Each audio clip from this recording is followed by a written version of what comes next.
Take two. Hey everyone. So Mike, funny, I just heard that you were in Cape Cod last week.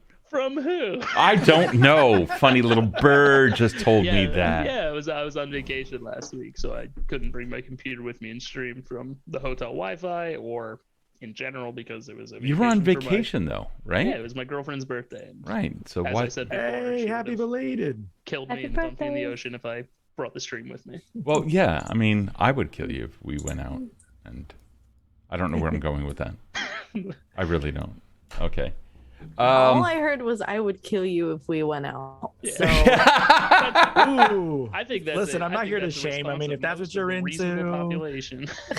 No. It's like, I mean, if I'm going out, like Erin and I going out, and I take the stream with me, oh, forget it. Zen is starting out with 300 bit each year. why would What you a think segue. that? Anyway. I'm just going along with it, Erin. I'm just going along with it. Just roll with it. Roll with it. I'm not Doesn't need to like make sense. that. No, actually, I didn't say Doing that it you were. live. I said, We're doing it live. yeah, we're doing it. We're totally doing it live. Wow. Oh my God. Honestly, Gabby's not like that either. Every time I said that, she glared at me. I mean, no, absolutely no, not. no. Totally. Yeah, no. Blink if we- you're under we would never duress. do Just that. blink. Just blink. You need help? Okay. So let us do some fun facts. Shahid, what is like your favorite fun fact for Shahid this week? Oh, my favorite fun fact for Shahid today is that he is the youngest of 7 kids. Bum, bum. Youngest of 7. Youngest of 7. Shahid has one of 8. Oh no, one of 7.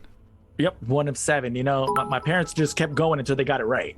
Oh, Hype train! Holy crap! Yes, I've trained that. Yeah. All right. So congrats! You just had 500 children added on. Yeah. You're now the youngest of 500. so- Holy shit. Does Shahid ever do anything in order to gain attraction or to gain attention from people, or has it Absolutely always been not. handed to?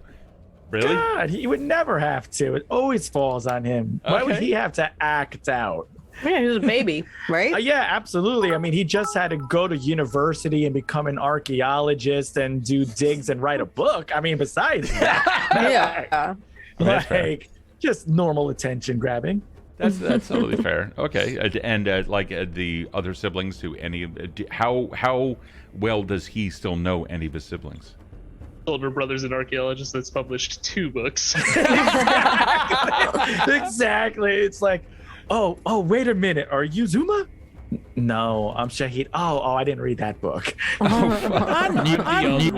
A new subscriber. Hello No, but he's there. actually one of the more accomplished of his siblings, though. I will say to Eric, though, as somebody who played last campaign a character with several siblings, Godspeed.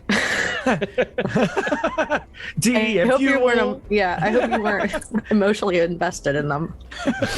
Give us the sort of just general biography of all 7 of your siblings, parents, if you don't mind. Yeah, go I mean, ahead, so please. do they happen to all be bit by the Rips? Like, Yes. I grew Oh my up. God, Zen. Wait a second. Yeah. It's so weird that Shahid was he's the youngest of 7. I'm the youngest of 8. No. From a young age, the children of the Rips all partake in the sort of gambling that goes on in the streets there for food and whatever little they can scrape together. And Casper was quickly banned from any of the games of skill and relegated to games of chance. He was just outperforming his peers. He was a hustler. No, he wasn't cheating. He wasn't hustling anybody. It was simply that when he would show up, everyone would say, "Nah, I'm good for the day." Amanda, oh my God, Amanda, thank you. Wow, they touched on level 4. Wow. Thank you. thank you. What about anything else about Casper? No, just that. He was never really like resentful about it, but occasionally he would see like even still he sees the kids playing like, you know, throwing rocks to try to get him closest to a particular cobble, and he kind of goes like, So now I have it's seemingly out of the blue, but I do have a question for you about Casper. A little bird said something. Street festivals very often set up certain things, and machinery is like a thing that it does occur. Does Casper happen to have a favorite type of festival game? Absolutely loves the claw machines. The claw machines.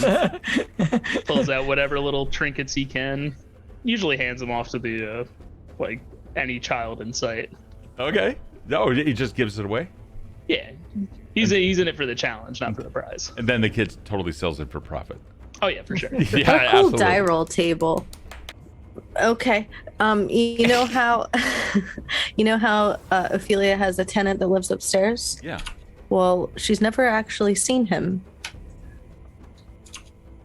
So, who knows? See, I know I've always done good with my fun facts because Steve just laughs and then moves on. So when you guys give him a fun fact, what? he's like, oh. Yeah, I'm Like, what do we not know writing about it. Casper? He won his gun in a contest. Okay. He feeds the dogs. Yeah. Human meat. Okay. Right, so ash hounds, right? Continue. Yeah. Right? Yeah, You guys are exactly. you guys are like, I have 7 siblings. I have All 2 alive. living parents. My fears, here are my hopes. Let's stash them apart. All right, so I have a fun fact about Evandale. The society in Fallendrift was not too different from Victorian society in our own life, in that people were morosely interested in death. Standing with portraits with dead or deceased loved ones and what have you was definitely something that did transpire. However, dolls were also a thing, and it was a popular trend and has been now for about the past 17 years in Fallendrift. Very often, the doll was made in the likeness of the deceased, a younger version of them. And then either the doll's hair or a nail or something like that would be incorporated into the doll so that the loved one continued to live on in life. And the Happy birthday, Timmy. Here's Grandma. and the person who had started that was a member of the wealthy McCain family in the Hightown. Mrs. Teresa McCain was the founder of that. Having said that, I think that's it. You guys ready? Wait, what was her name? Say her name again? Teresa McCain. What was her first name? And Teresa. we'll be back in just a moment.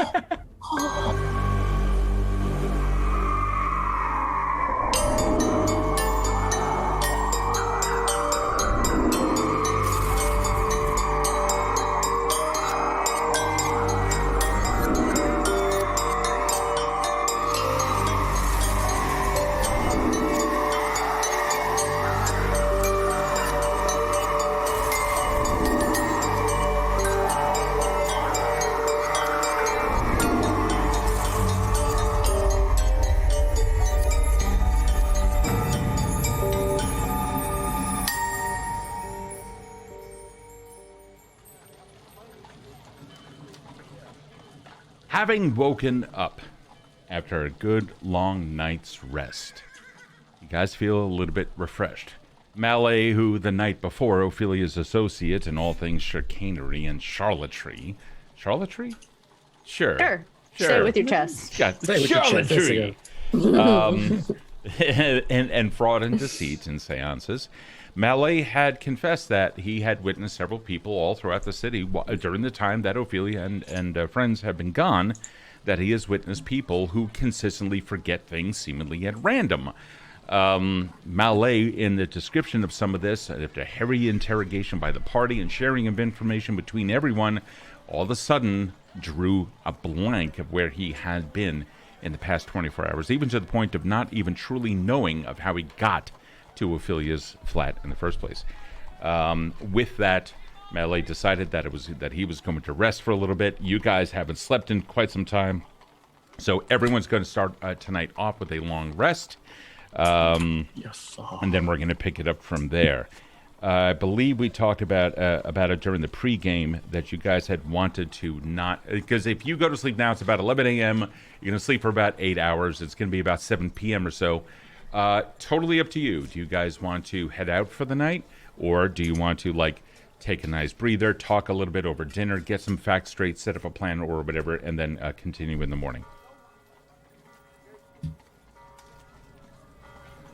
I don't know. I think a rest would be appropriate. It's been some time since we've kind of settled down and actually, took a moment for ourselves. The last rest that I believe we took, we were down in the asylum. So, Yeah, it was. And while you rested, it wasn't rest. right.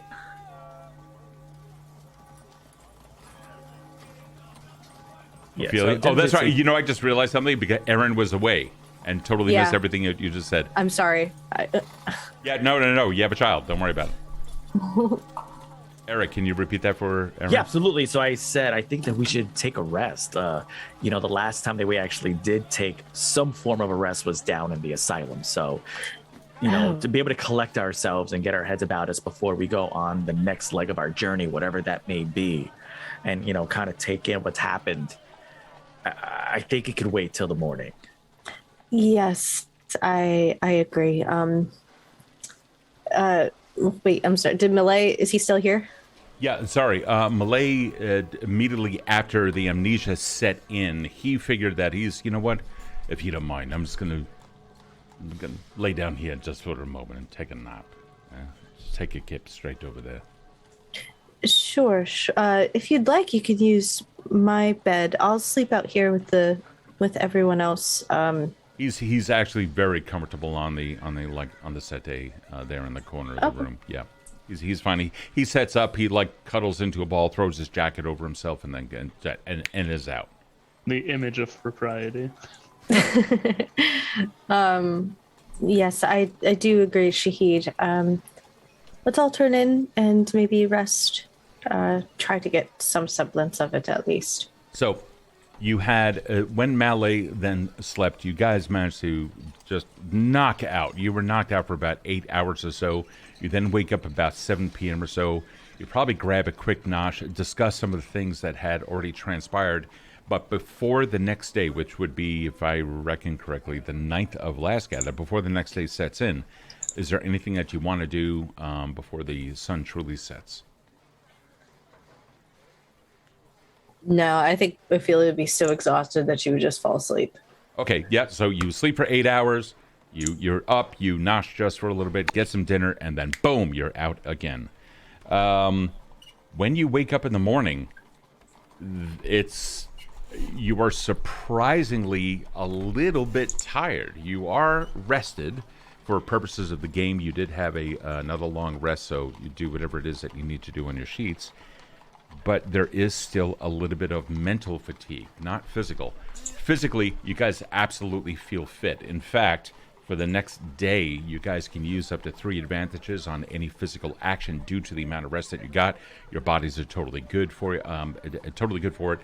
Casper, when you come in, that will also apply to you because of the amount of rest that you guys have been getting, even though you are technically not there yet. Morning has come. Malay has woken up. He confesses that he is a little bit off, but he was up before Renault left.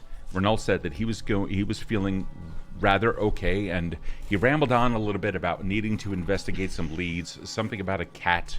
He wanted to double check Wheeler Industries or something like that. He was rambling about a whole bunch of stuff, Malay said, and then Renault left right before you guys ended up waking up.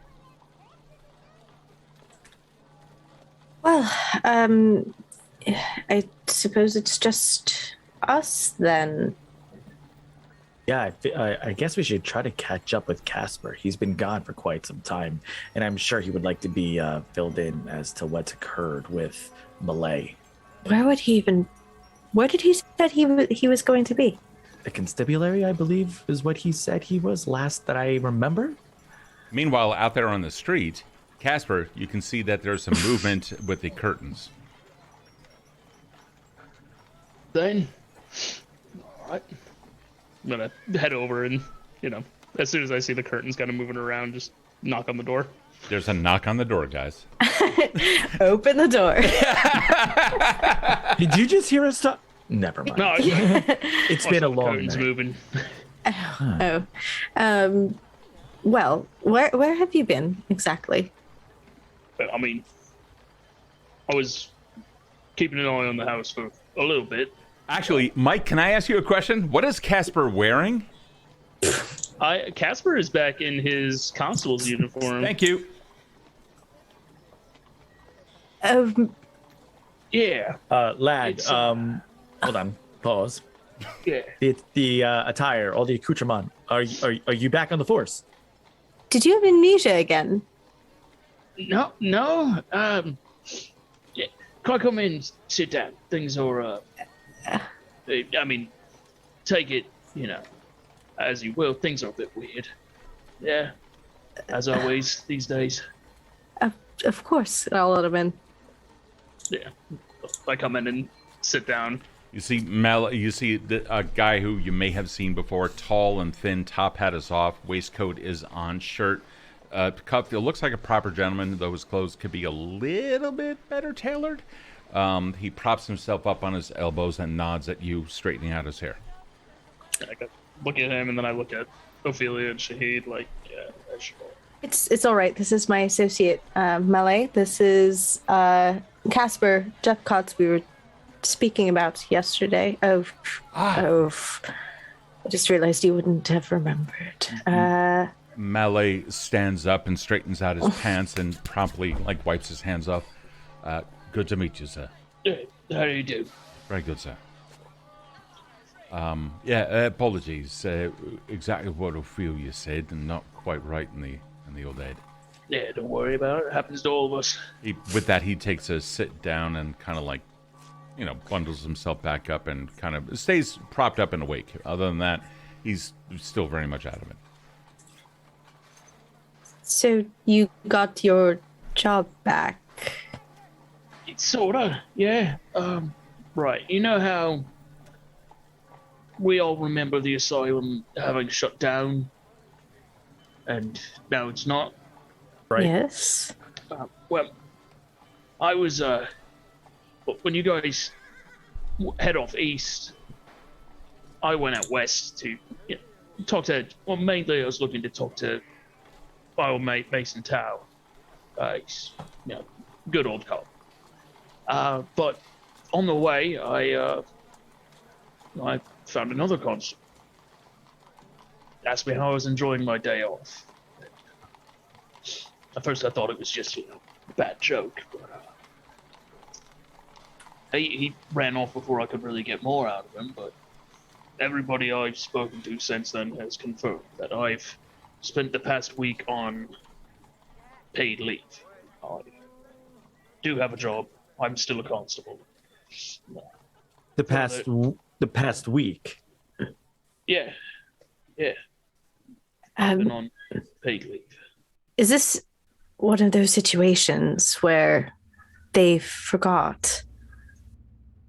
I don't think so, because the chief inspector, I might have mentioned him, bit of a pissant. He's yeah, you did. We saw him at the steps of the asylum, I believe. Oh, that was one of his lieutenants. Oh, excuse me. Same stock, really. Nobody seems to have heard of him. They don't even know the name when I mention it. Chief Inspector is Rack Mathers. She's a beat cop like me. She worked the streets for her whole life, basically. And yeah, she confirmed I do still work there. But And they said that you told them that you were going on leave. And did they say where you told them you were heading, or? No, just they asked if I enjoyed my time off. But you yourself are fully aware I'm that. fully aware that I got sacked, yeah. Okay. But again, I got sacked by a different chief inspector in a different folding drift, if you will. so you are getting paid though, right? Oh, yeah. I just want, they said paid leave, but if nobody remembers, then I just want to make sure that your pockets are heavy with coin. Yeah, I check my pockets to see if I have any more money Yeah. that I remember having. Yeah, you actually have several bills, and earlier, well, actually 2 days ago, or it's yesterday morning, when you were starting to head over towards Ophelia's place, looking for the crew, You checked your uniform pockets and found that there was money in them. You don't remember how you got it. Yeah. But now, you kind of remember picking it up about 3 days ago. Kind of like a dream. It's hard, because I remember where I was 3 days ago and what I was doing. And no part of that was me picking up my pay for my paid leave. But I do, at the same time, remember picking up my pay for my paid leave. It's... I'm not completely comfortable with this idea that we're forgetting huge chunks of time. Or they're don't feel all like I folding forgot it. on top of one another. Yeah, it's like... Ms. Moore, Casper, I don't mean to cut you off, Yeah. but I just have to say this before it slips my mind. Do you think the dagger is missing now? Here? In this time? Maybe the dagger never went missing. Then why is it with us? Where did I have it? I don't know. You were the last that had. I think it was in my pocket. I'm gonna make sure I have my dagger. Yeah. I don't think the razor sharp glass dagger was in your pocket, but I'm willing to say that it's somewhere on your person, and yeah, you do have it. Well, I've got skirts, so Yeah. it wouldn't have. Oh, that's fair. That's fair. Okay. Yeah, it's like one of those big billowy pockets. Okay. Cool. Yeah, as long as I don't jump to where the point pierces through the seam, then I'm good. Big billowy pockets with a lot of room for a knife to pick up some momentum. Just cut through something. A billowy pocket like a purse. Get your dagger dresses. Okay, so I will. I'll just make sure that it's Kobold's there. closet. And then, closet. And then when I see it, I'm gonna like, whew, okay, it's here. But you're saying, what if it wasn't?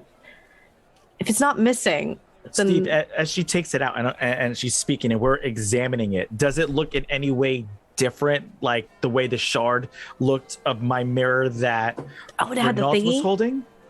It looks the exact same as you last saw it. Okay.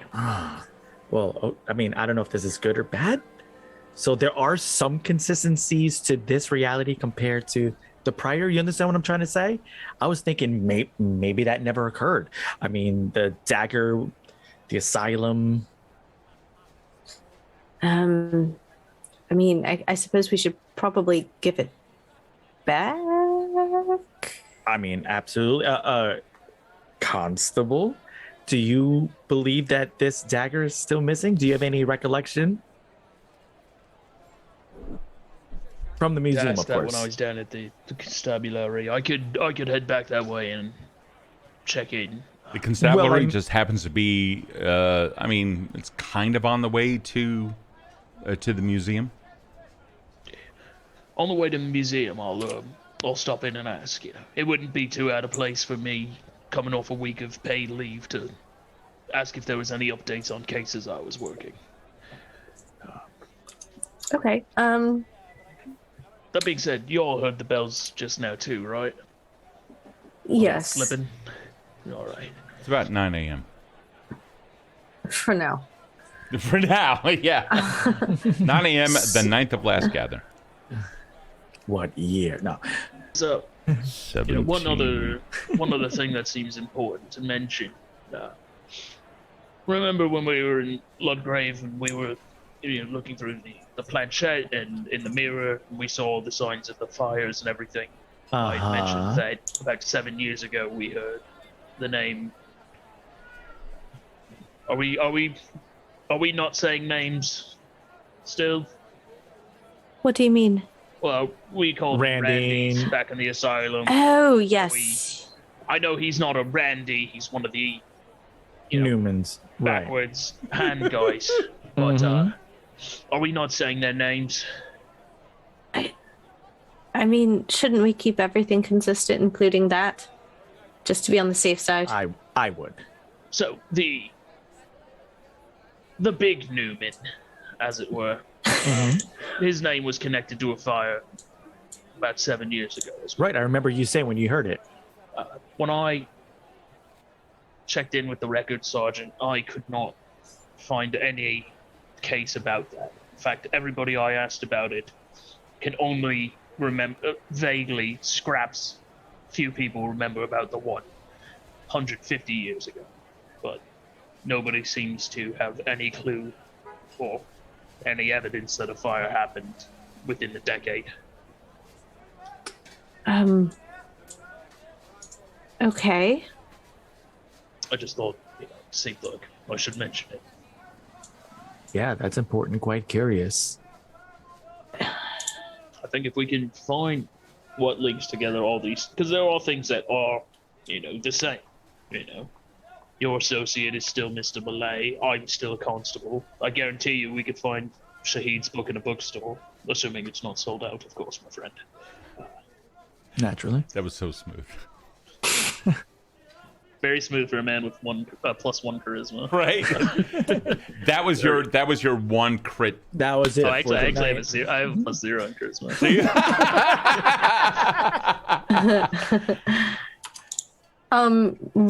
Really quick, Steve, where is the museum and the constabulary on the map? Northgate Museum. Exactly, Northgate. The bone. Northwest. The bone. Where's the constabulary? Constabulary, I believe, is to the east of that, but also in Northgate, I think, if I remember. Right. Either way, we're going to say it's in Northgate or Southampton Station. Okay. All right. So we've got quite a ways. Oh, I'm such a dolt. I apologize. Take a look at Southampton Station on your thingamahoozies. Mm-hmm. Okay, and in the middle, you're going to see, or down to the south, in the dead smack middle of the city, you're going to see what appears to be a small park with like a fountain to the south, and to the north, a like two-pronged building. That two-pronged building is the constabulary and courthouse. And Royal Courthouse. Yeah. Okay. Cool. So we should stop there first before we go to the museum. Yeah. Okay. And make sure that we're not returning a glass dagger that never went missing. Yes, that would be quite unfortunate for us if we showed up with something that was supposed to be in its original spot. Anyways, Malave, are you going to be joining us or? Yeah. I mean. You're welcome to stay here. Thank you. I feel body-wise, but I'm not, not quite right. I may end up just going back home, but I've got to ask the good constables some questions, if you don't mind, sir. You come across some of your own kind, the constables, yeah, and they say that they don't remember nothing. But was it they that also have this amnesia, or they just forget historical instances? There might be. See, there's two things that I've noticed going on. Imagine your brain or your mind or your memory like a bookshelf in the library, yeah? Yeah. The two things I've noticed going on. Sometimes you go to get a book that you put on the shelf in a very specific spot, and it's not there. There's no book there at all. You have nothing. And other times, you go to get a book from that spot, and there are two books tried to jam into the same spot, both at the same time, That's... Miss Moore and I both lost about a day, a few hours at least, in Ludgrave Park. And I also remember the asylum being closed down, but now it's open. Yeah? Does that make sense? Yeah. There's This also Mr. Shahid, your friend, the dwarf fella. The Rungnir, doctor. Yeah, the doctor. He used to live over there in Temperton Gardens, did he not? I believe so. Ha. Didn't he also complain of some kind of... didn't he have, like, something going on? Memory or... I'm a little bit tossed about myself, so... I'm ashamed to say that some of the memories at Grungy are starting to get groggy with all this traveling back and forth. There's been so much that we've shared with one another that I can't recall if that's actually something he's ever told me. Right, Ms. right. Moore, do you remember him ever saying anything like that out loud? Memory loss, or I might be wrong, sir. To put a finer point on it, I believe he comes. I believe the doctor. You two seemed suspicious when he came out to the seance. So after Miss Ophelia go home, and then you ushered the madam of the house into the garage, and then the doctor got off and over to the hospital. I kind of did a little bit of investigation myself, sir. I hope you don't mind, sir. He lives in Templeton Gardens, or at least used to, in a place known as Billings House. Over there in Billings House, paid him a visit, but I didn't pay Grungy a visit, paid his residents a visit, if you don't mind my saying. The whole lot was under that same effect, all at once, they said. I just started talking about other things, want to find out more about the good doctor. Turns out he's, spot clean. But the entire house, every single one of them there. So, Entire house or the entire block? No, the whole house. I mean, I haven't asked to find out if there was anyone else around there. But Interesting. Where did Grungnir live? What district? Templeton Gardens. Oh, of course, I know exactly where that is. I don't need to look at the map. Templeton Gardens is completely on the. Of course, it's on the other side of town. Southwest side. it's Did he live- by Queens Green West, right? Did he live near the park? Yeah, as a matter of fact, 2 blocks over, off to the east, right where the road angles, if I'm not mistaken. There's Billings House. Is it odd to anybody else that strange things are more concentrated in the park areas? I wouldn't say that. Crown Flats, smack dab in the middle of it. Entire factory, a whole worker base, all in one. Lost their minds. Raffle, thank you so much for the resub. So, I am following what you're saying, though. I mean, Templeton Gardens is right by Queens Green West. The asylum is by Kings Green. Then, of course, there's Ludgrave Park, yes.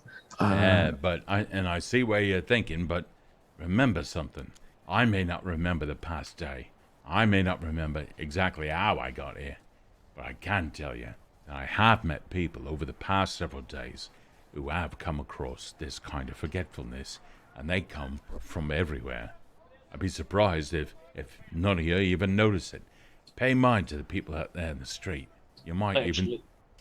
What's that? Yeah, I was just corroborated when I was... A new subscriber. Hello At there. least people walking along and just said the wrong thing or looked the wrong way and then just confused, like they didn't realize why they were there.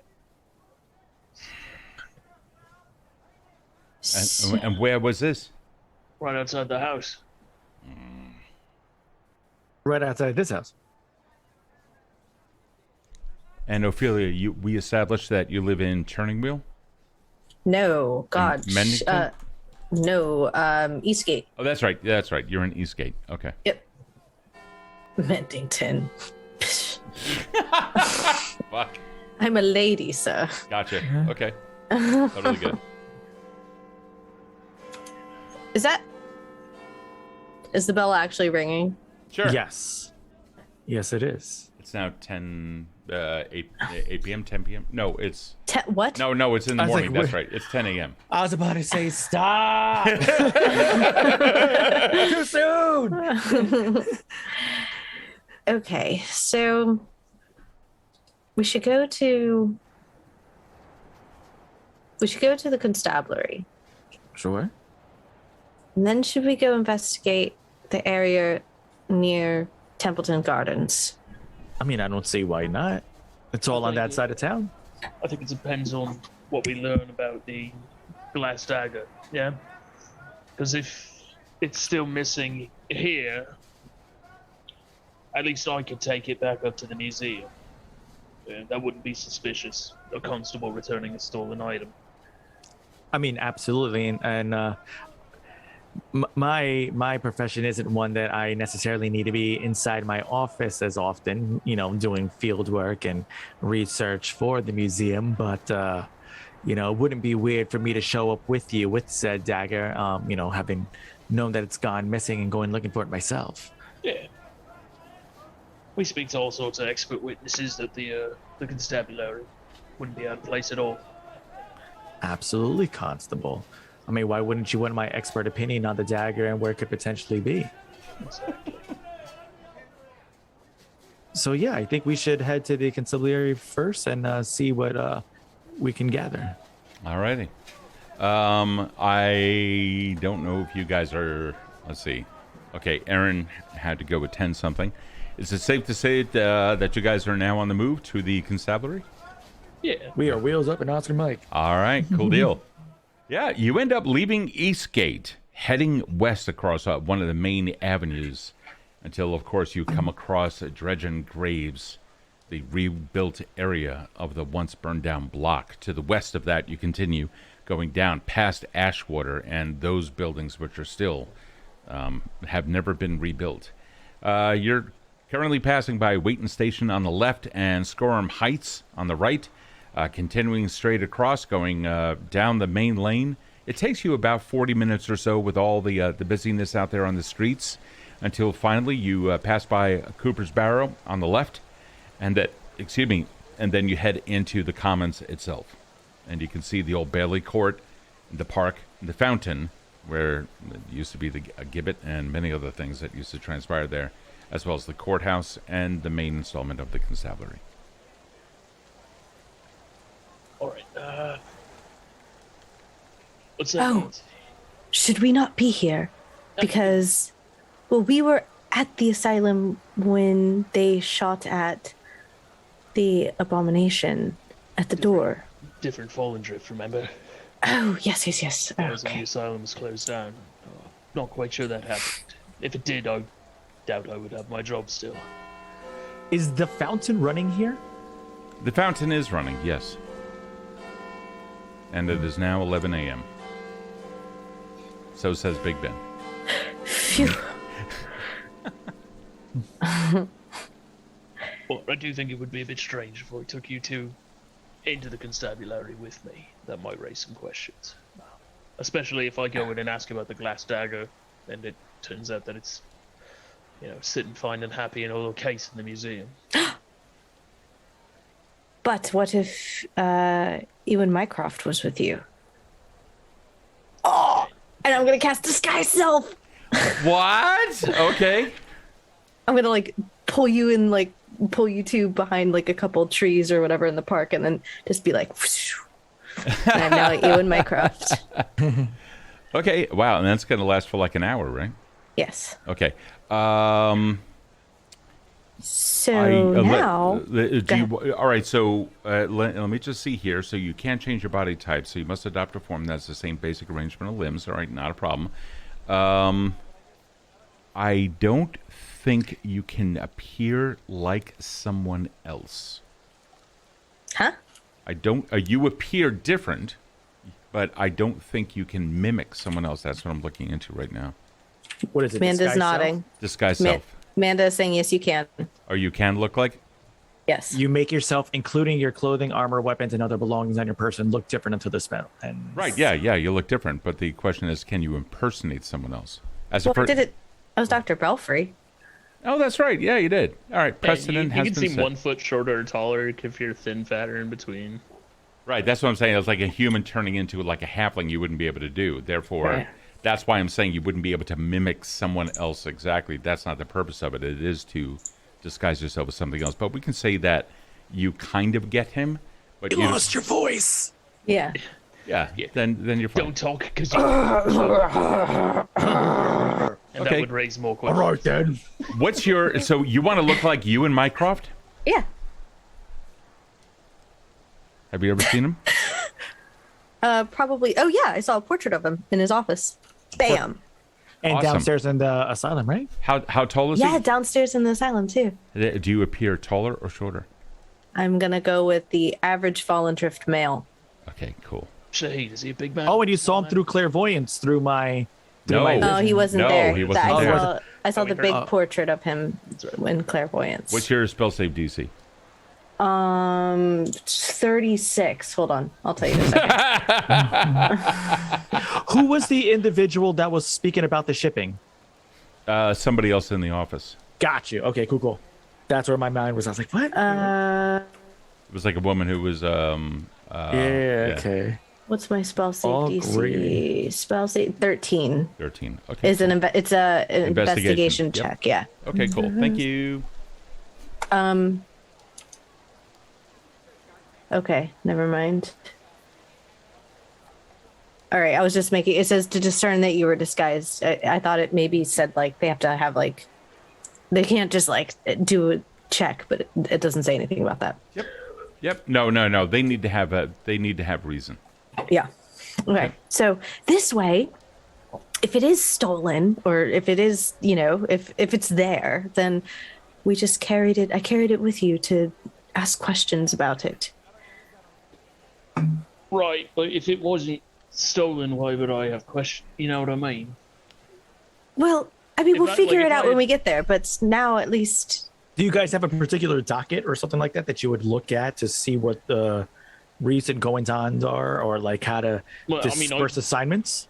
Coming off a week off, I would go talk to, I'd go talk to Rack and Maybe yeah. maybe I received a threat that it was going to be stolen. So I'm taking you to kind of do some investigating, make sure that proper protocols are in place just in case. Yeah, okay. Yeah, that sounds reasonable. I mean, I did this whole thing. My bones feel a little weird, so maybe just let's put it to good use. All right, yeah. Let's go with that then. You know just it's not can't talk. polymorph, right? Yes, Okay. I do. I also learned about this spell in like the 5 days I was in the Intelligarium. So who knows what's going on? Not a problem. Not a problem. All right, totally cool. Then you're breaking up a good time with this. All right. So she's really sitting on my shoulders, and she has my jacket on. Oh, We're just God. little rascals. This, you know what I mean?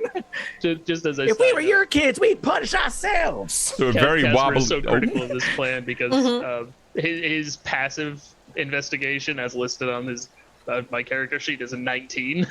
So he sees you put up this disguise, he just goes like, "No one's gonna fall for that." Not only that, but Ewan McGregor never walks the streets of Ewan Fallen Drift. McGregor, McGregor. he's in Star Oh my Wars. God. Obi-Wan Kenobi. That's because he's a very busy man, And Steve. Is he train Stop spotting expecting right this. now? That's why he's not walking the streets of Fallen Drift. On a train. Because of TMZ and the paparazzi. That's why. So Ewan Mycroft, that never is out in Fallen Drift. So yeah, the constable, you kind of know that this is, and the people who have met him, the higher ups, like no one here has met him. So Well, then he won't fuck with me, okay? Nobody will fuck with me. Then it'll be great. I'm great. The DM is informing Mike about his I know. character's knowledge. That's it. Yes. That's it. I was informing Shahid and Casper Gotcha. in my sudden second guessing. Let's do it. Yeah, there was just sort of like acting coach on the way to the audition. He's like, "All right, yeah, so Ewan Mycroft really doesn't come out that often. Yeah, nobody here at the constabulary will have ever met him. Okay. You don't even have to speak. I'll do the talking. Play that. How good are you at the sort of haughty Fallen Drift nobility? Give me your best sneer. Oh, Yeah, that'll do. That's the one. peasants, all of you. Oh God. Yeah, Let's stick to the sneering. Okay. All right. And any questions about the museum or goings on there? Shahid, can you field those? Yes, I yes. just don't want the- I will don't to the want best of my police to ability. I just invite- don't know what the recent goings-ons are as of right now in this particular one. Make something up. We can cover it later. You know what? Sure. Let's do it. It's not quite proper police work, but it'll do in a pinch. If you make any adjustments to Ophelia's acting to kind of straighten things up in the moment, while things are going on, we're going to say that Ophelia is going to get an advantage on any kind of an ability check, like a performance or something like that, because of your assistance, providing you can do it in a sneaky enough fashion that no one else notices that you're directing. So I just want to let you know I'm laying down a mechanic in case you want to use it. All right. All right. So All right. good. Yeah, no, we're gonna set up a total heist. Let's see if Yes. let's see if this thing works. I'm gonna grab a drink. I'll be right back. Are we gonna do a crime? Let's do a crime. I feel like a It's fucking like mouse or little like a crime. small. It's not even a crime. It's a breach of protocol. This is like Fantastic Mr. Fox. Guys, what could possibly go wrong? We're just walking into the constabulary, just asking if something's wrong. That's good. We're good. This is solid. Of course. And you're here as the mean, museum's Clearly. ambassador, I guess. And I'm here just to sneer, right? Yes, just sneering. Meh. You're a big important man. Remember, shoulders back, chest out. Audience, can I please have a percentage check, please? Exclamation point D %. Please, somebody, anybody. I mean, I don't know why I leave it to luck when my acting is like Oscar worthy right now. Donald's coming up. All right, Donald got a 41. Okay, cool. 41 Academy Awards under my belt. Yep. Absolutely. Alrighty, here we go. I would like to take the Poland trip to Canada. Action. And action. Alrighty, so you guys start heading over to the courthouse. Yes. Yep. Alrighty. Go in through the doors. Go ahead and go ahead. Narrate this, buddy. It's all you. Tuck my hand under my arm. Wave to whoever's at the front. Go. Right then. There comes the boom. And he goes right back to processing, looking at the others who were there. Alright, handling a bit of a sensitive matter over at the museum. Lean in like real conspiratorially. Keep it on the down low, but somebody was making a few threats. Yeah. He stops writing just for a moment. Looks up halfway through your description, looks up, takes a double take, and immediately sir, yes, and stands up, knocks over a book and shit like that, and how can we help you, sir? Yeah. Hello? You know, hey, Yeah. he's been like this all morning. I think he's taking it quite personally. Oh, he needs help, does he? I'm gonna go just make sure I'm all cleared up from my week off. We go. Oh yeah. Yeah. You go. Do you want to leave Mr. Mycroft here? We have a doctor in the back. If he's not feeling too well. Mr. Mycroft does not speak directly to individuals. I will speak for them. Fuck. Are you? My name is Shahid al-Zafar from the museum. He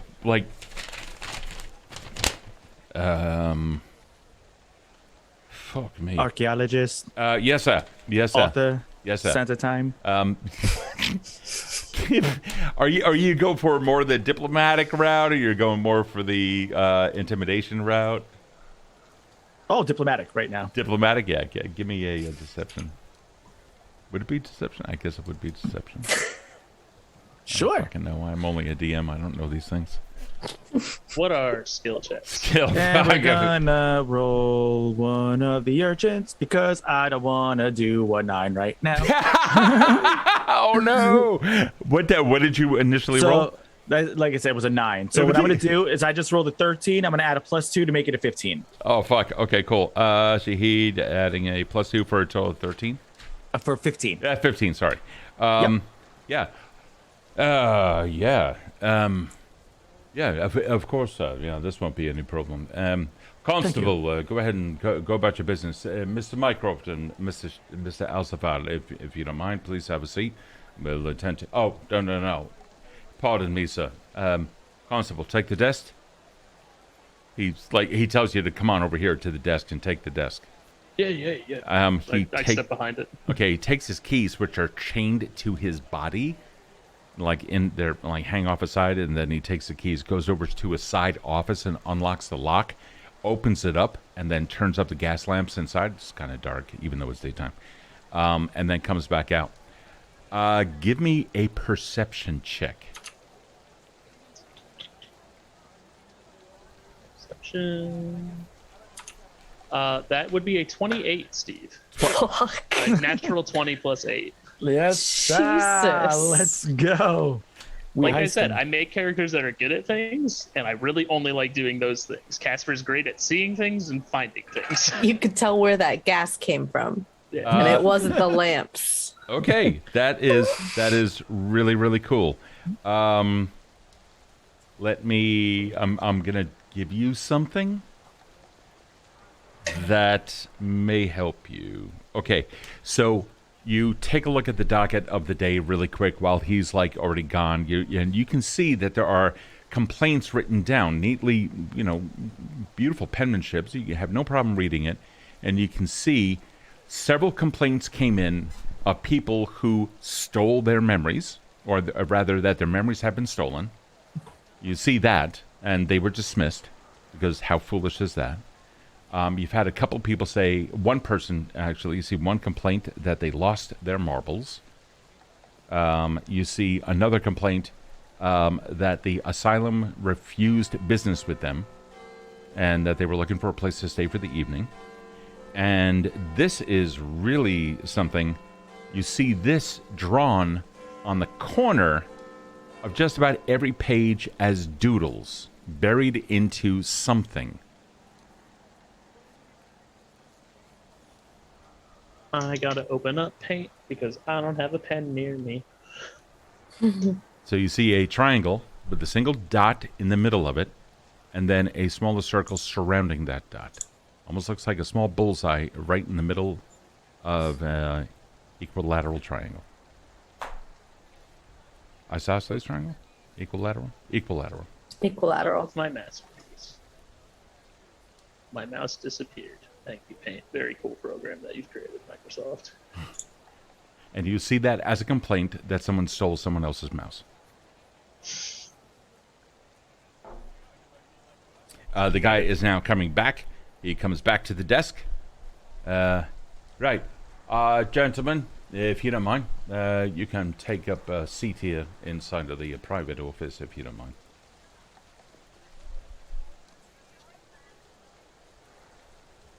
You're muted, Shahid. Oh, I'm sorry. I say, thank you, kind sir, and I give a nod, and then I look over to Mycroft, and I give a little... to head that way. I just, right, waiting there. I'll talk to some people, figure out what we can do for you. And then as soon as the desk guy is looking away from me, I catch Ophelia's eye and just make a sneer and point at it yeah. Ophelia may not. I don't know if you picked up on that. Okay. What? Wait, I'm sorry. I was trying to figure that out. What happened? I was as soon as the desk sergeant is back to his job, I kind of look at catch your eye and sneer again and go point at it and thumbs up Keep it up. That's how you sneer. Okay, fine. All right, you guys go into the office. It is now closed. And just as you guys go in there, it turns again to the constable. He's looking stiff. Does he need the doctor? I don't think so. It's... You know how these people get when they're out among the populace. Yeah. Yeah. They're very used to high society and all the comings and goings of big money. They're not used to big population. Yeah, sure. Yeah. All right, then. All right. No worries. You can go in there and go wait with him if you want, or did you want access? Do you need to go in the back? I just got to talk to the chief inspector, catch up on what I missed while I was out. Right. Oh, Chief Inspector's not here. Hey, you can go No? speak. No. You can go speak with the captain on duty, though. Ah, yeah. Do that then. Okay. You head back over to the captain's offices, and as you do, you can see that down at the end of the hall is the chief inspector's office. The chief inspector's office has a beautiful brass plate with her name completely etched in it, lending a lot of credence to the rumors that you heard that there is, in fact, a different chief inspector. As you go down the way, you also see that there is definitely you've been here. You've been in the back rooms. You do notice a difference between now and then, but some of it is not noticeable. Other parts are. You remember a certain scratch on a wall. The scratch on the wall is still there, but the people are not necessarily the same ones from before. You know, one of them has always had a lifelong limp, and now they're walking fine. Like that, it can go that deep in its weirdness. Having said that, you can see that the captain's office door is slightly ajar, and you can hear some handwriting from within. Morning, Captain. Morning, Constable. What can I do for you, PC? I just wanted to catch up on how things were going when I was off. You know, Right? figure out where Well, I should be. he looks up from his desk, which is, of course, facing the door. And so in between you and the captain is a desk, very large oak kind. Please have a seat. Yeah. Anything in particular? Oh, I try to, take my time off as time off and stay away from it as much as I can. But have you heard anything going on over at the museum? Well, there's always something going on with Mycroft's toys. But what specifically are you referring to? You know where I grew up, right? Yeah. In the Rips? Yeah. Yes. And I like to go there, not to stay for any amount of time, just to catch up on the news, as it were. Mm-hmm. Want to talk about knives lately? Oh, you are referring to the stolen, the knife that had been nipped? Oh, yeah. What about Any it? updates on that? We've had no leads. There have been several stabbings within the city that seem to allude that this particular weapon was involved in it, but we have no actual leads currently. All right. It's worth it. Rikaku, nice to meet you. I don't have any other information about it. Is there something in particular that you are looking for? Unless, of course, you are referring to... I see here tomorrow afternoon you are scheduled to interview the majority of people that were there, the help staff. Oh. Are you still planning on doing that? Yeah. Oh, good. I'll do that. Well, then maybe then we will have that, considering that this is your third interview with them. I would caution you, Constable, not to disrupt any more of Mycroft's ongoings. This case now has been open for a week. We've not come up with anything. If you do not come up with something soon, I'm afraid that we're going to have to assign this case to someone else. So I understand that you are coming to us, but you've also had a full week's paid leave in the middle of an investigation. Why it is that the chief inspector had signed off on this personally, I do not know, and therefore not exactly my place to question. But I find it most curious that you had done this in the middle of an investigation. Chief Inspector and I both come from similar policing backgrounds. We have a lot of the same sort of work habits. I think sometimes you get close to a breakthrough, you keep looking at the problem the same way, you never figure it out. You take some time off, you might find something. Well, in which case, and I look forward to your reports come tomorrow evening. I will be here until approximately 10 p.m. in the evening tomorrow. I look forward to reading your report, Constable. Have a good day. Look forward to giving it to you. Have a good one, Captain. And he goes right back to... This is the captain that you've always remembered. This is exactly how he is, no different whatsoever. Having said that, what do you do?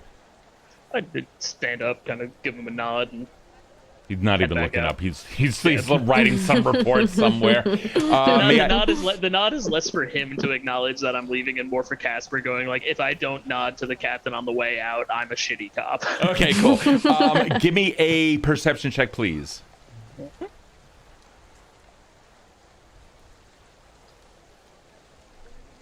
Curious what you get there, buddy. That would be an 18. Damn. 10 plus 8. Do you want to toss anything on that from the chat? I'll toss a +2 on that. Yeah, Just that'd be to kind of 20. good. Yeah, you want to grease that thing up a little bit. You guys do have a +1, +2, +3, and +4. Thanks to that. That's gonna bring it up to a 20. This one was hard. This one was admittedly difficult. You see down on the desk, he's writing paper. All of it is totally legit, not a problem. He has some scraps on there, and again, you see this symbol doodled in the margins. Hey, Captain, quick before I leave, It doesn't even look up. Yes.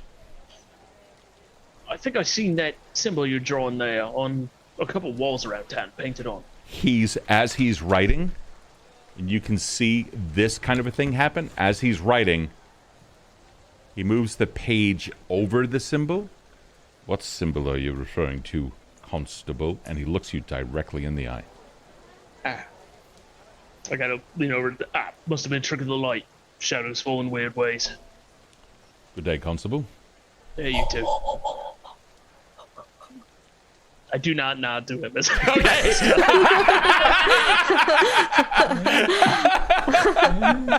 All right. I retain my nod. Okay, cool. Good. Yeah, and then I head back out. Right, thanks for the help. That sergeant looks at to you. the guy who does it. Yeah, of course. You're gonna go join the microcon. I'm gonna bring it back to the museum, tell them what we know, what we can do, you know. Oh, Captain gave you the report then? Yeah, Oh, good.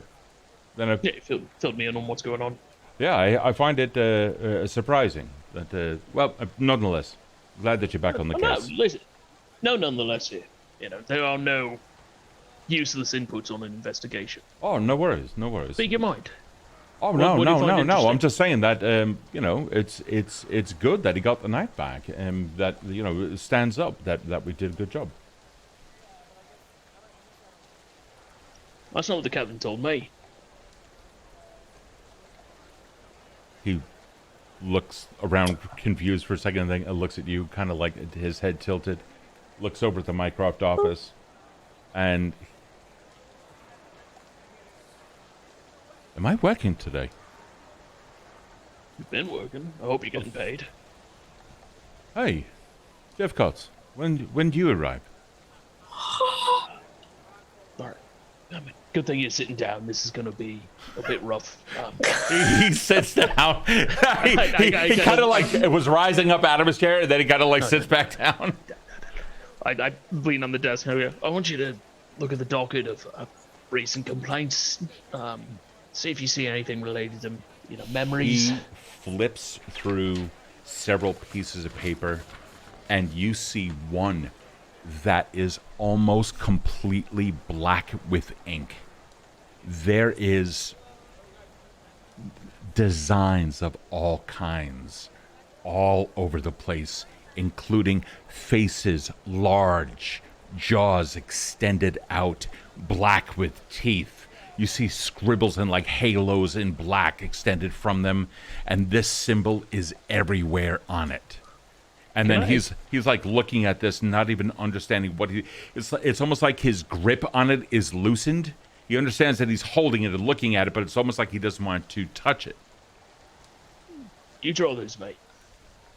I don't remember. Mind if I take a look? He just like hands you what he has in his hands, and then like looks back at the desk, still trying to figure out what he's doing there. It doesn't look like you're going to get anything more out of him. Just take it slow. If this happens again, just understand it's happening to a lot of people. You're going to be losing time for a little bit. It's happening to a lot of people. You can almost see the panic beginning to rise in him. Yeah, don't worry. You'll forget about it in a few hours, I bet. Okay, what are you doing? I want to look at that sheet of paper and see if, from my upbringing with a superstitious religious aunt, if I recognize any sort of like symbolism or iconography. Sure, not a problem. Just be advised, you are in a busy constabulary entrance, and so coppers are coming and going, and you're looking at some papers. I'm gonna take it and pocket it, and then grab Shahid and Mycroft. Oh, all right, so you're going to go into their office? Yeah. Well, Yeah. From all accounts, it looks like that you guys are going to have that room for a little bit because the guy who gave you the room totally forgot that they were there. FYI, so. You mind? I got some paperwork to fill out. You mind if I step in real quick? No. Yeah. He immediately goes back to being confused. All right. Yeah. All right, I step in. Okay. Things are quite fucked.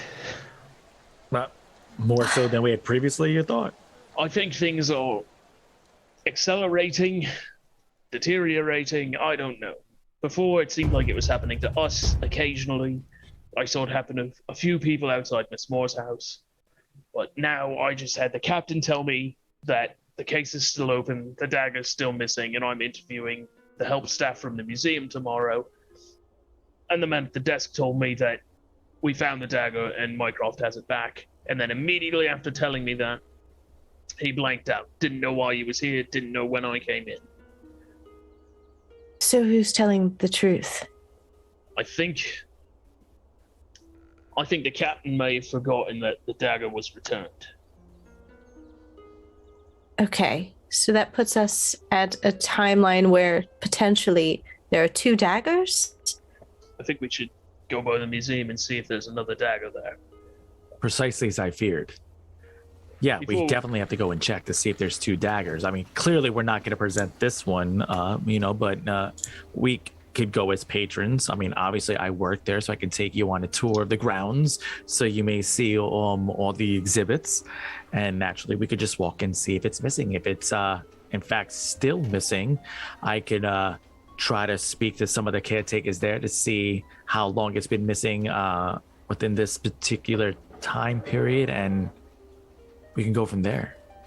Yeah, before we head out, I'm kind of, Making sure nobody is like passing by and looking into the office. You see bodies are passing by, but nobody yeah. taking interest. No, in it. Yeah. no. I'm gonna pull out the sheet of paper and like with my back to the door, so I'm like holding it up against my chest and go, do you recognize any of these? and I kind of like point to like the faces and stuff, or Especially this, though. and I point to the symbol. Triangle. Yeah, May I see that paper? yeah. I hand it over. Shahid, you don't recognize any symbols off the top of your head, with the exception of 2. May I have a religion check? Sure. So that's a 17? And can I have another one? Sure. Oh, that was so close to a nat 20, but we got a 5. A 5. Okay, so it was 17 and a 5. Mm-hmm. With this 17, you recognize that this symbol has been seen before in your mind's eye, somewhere. The other symbols on there you don't recognize. One of them does look rather peculiar, however. It looks like a...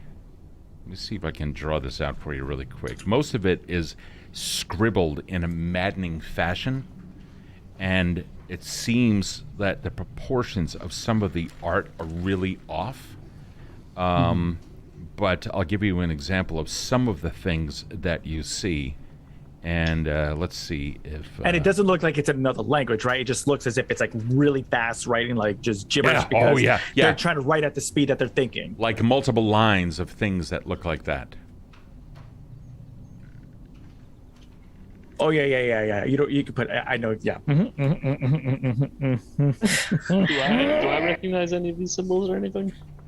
Give me a religion check.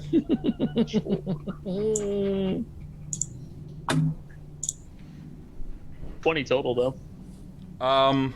You've seen graffiti that kind of looks something like that, but no one has been nicked on this. Yep. Eric is... Moving on.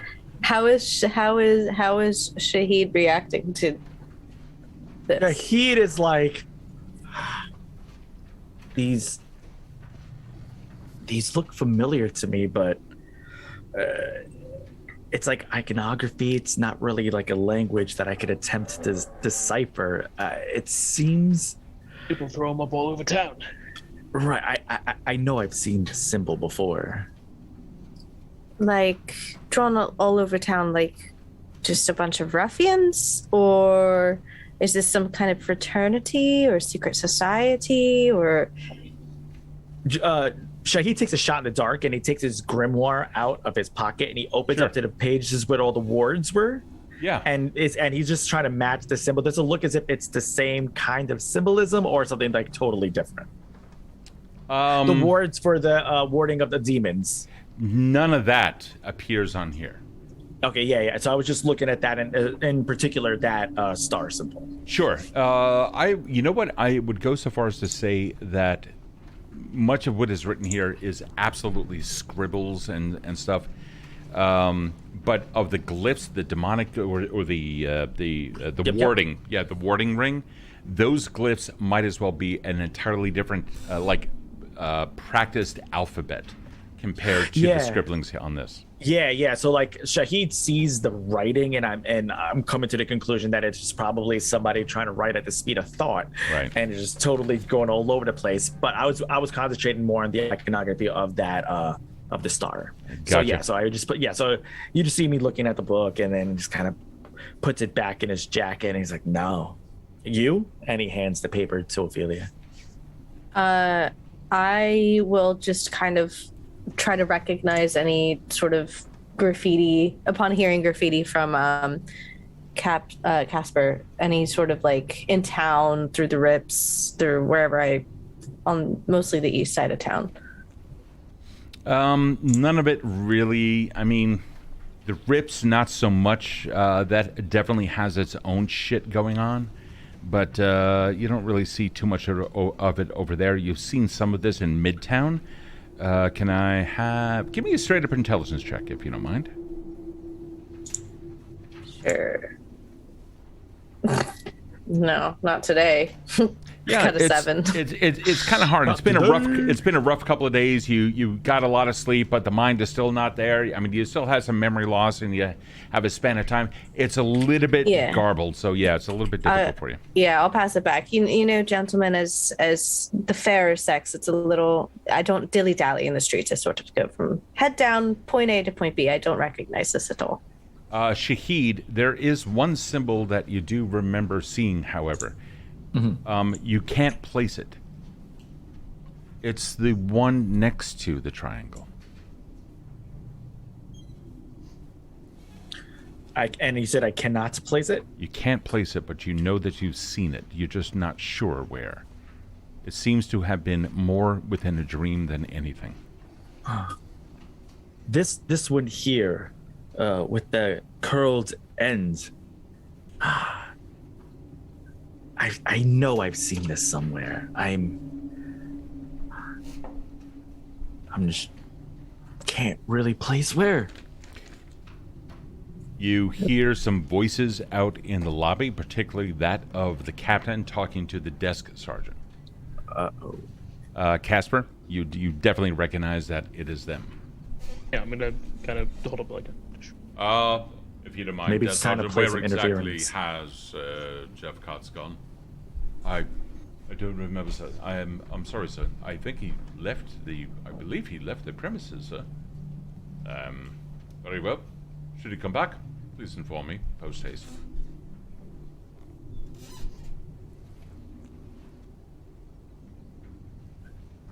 Is he gone? Say, That doesn't sound very good. For somebody who just got their job back, it doesn't feel like you're in their good graces. yeah, I may have. So, I saw that symbol, the triangle. on a few papers on the desk.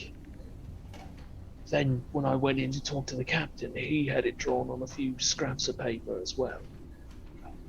When I brought it up, he shifted his papers over and acted like nothing happened. I tried to play it off, but clearly did not do as well as I thought. Then you hear from off in the distance. Right, search the building. Go round. Window in this room? What's that? Is there a window in this room? There is, yeah, and it leads just out to the east side. Out the window. Right. Okay, let's go. You guys go out? Shahid, you were about to say something? Oh, he was until he heard that out there, and he's ready to go Okay. split street now. Alrighty. Yeah, you managed to open up the window, or rather open up the window, and the street of Fallon Drift is right out there. The courtyard is particularly busy. It is a rather nice day out for being so late in the years, probably like lower 70s, upper 60s in Fahrenheit or so. It's really kind of like just it's sweater weather, a little bit. You guys managed to get outside. Fuck it. Yeah, you guys managed to get outside, and just as you do, Jephcots, are you going to close the window? Yeah. Yeah. You guys close the window, no problem. And just as you do, you can hear that door open. Oh my god. So with that, you just drop to the floor. Okay, not a problem. So you're here. What are you doing? People are looking at you. You're all out there, and you see a couple of people looking at Ophelia and pointing. Oh fuck! I'm still eating Minecraft.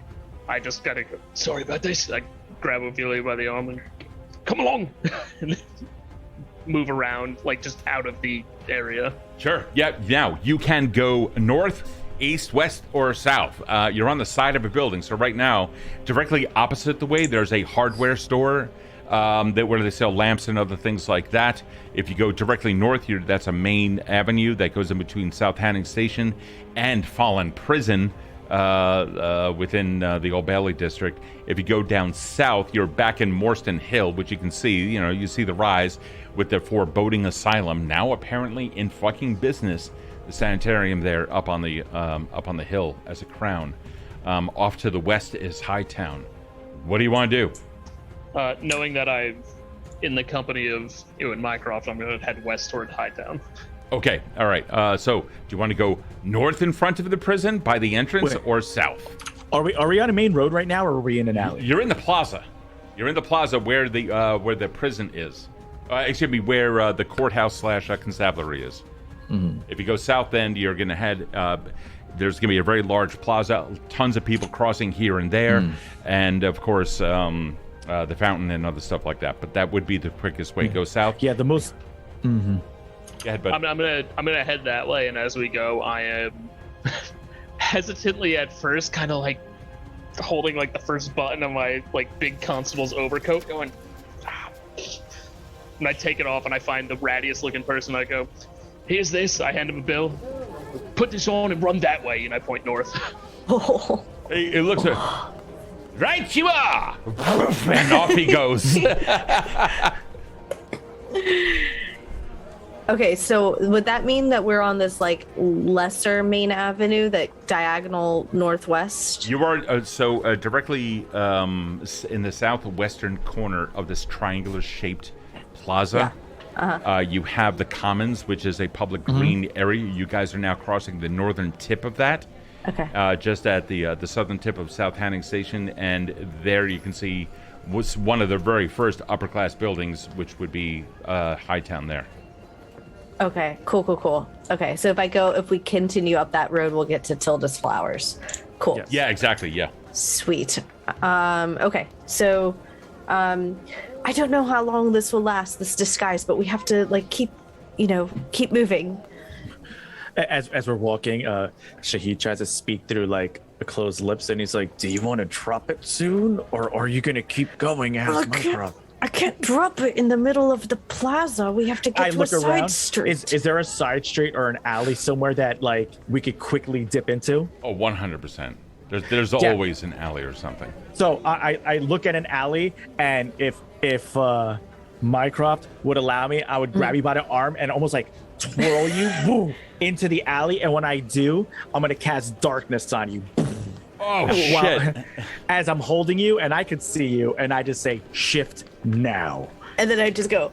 All right, so you drop the illusion. Awesome. Yeah, not a problem. You start going up the. Well, first off, you come out of the alley. I think we should go through the alley. It's on the other side, so that we're on the next block over. You know what I mean? Sure. Yeah. Let's keep going. So you're going into Hightown or South Hunting Station? Hightown. We got to go down towards Grugnir's place, right? Isn't that where we're going next?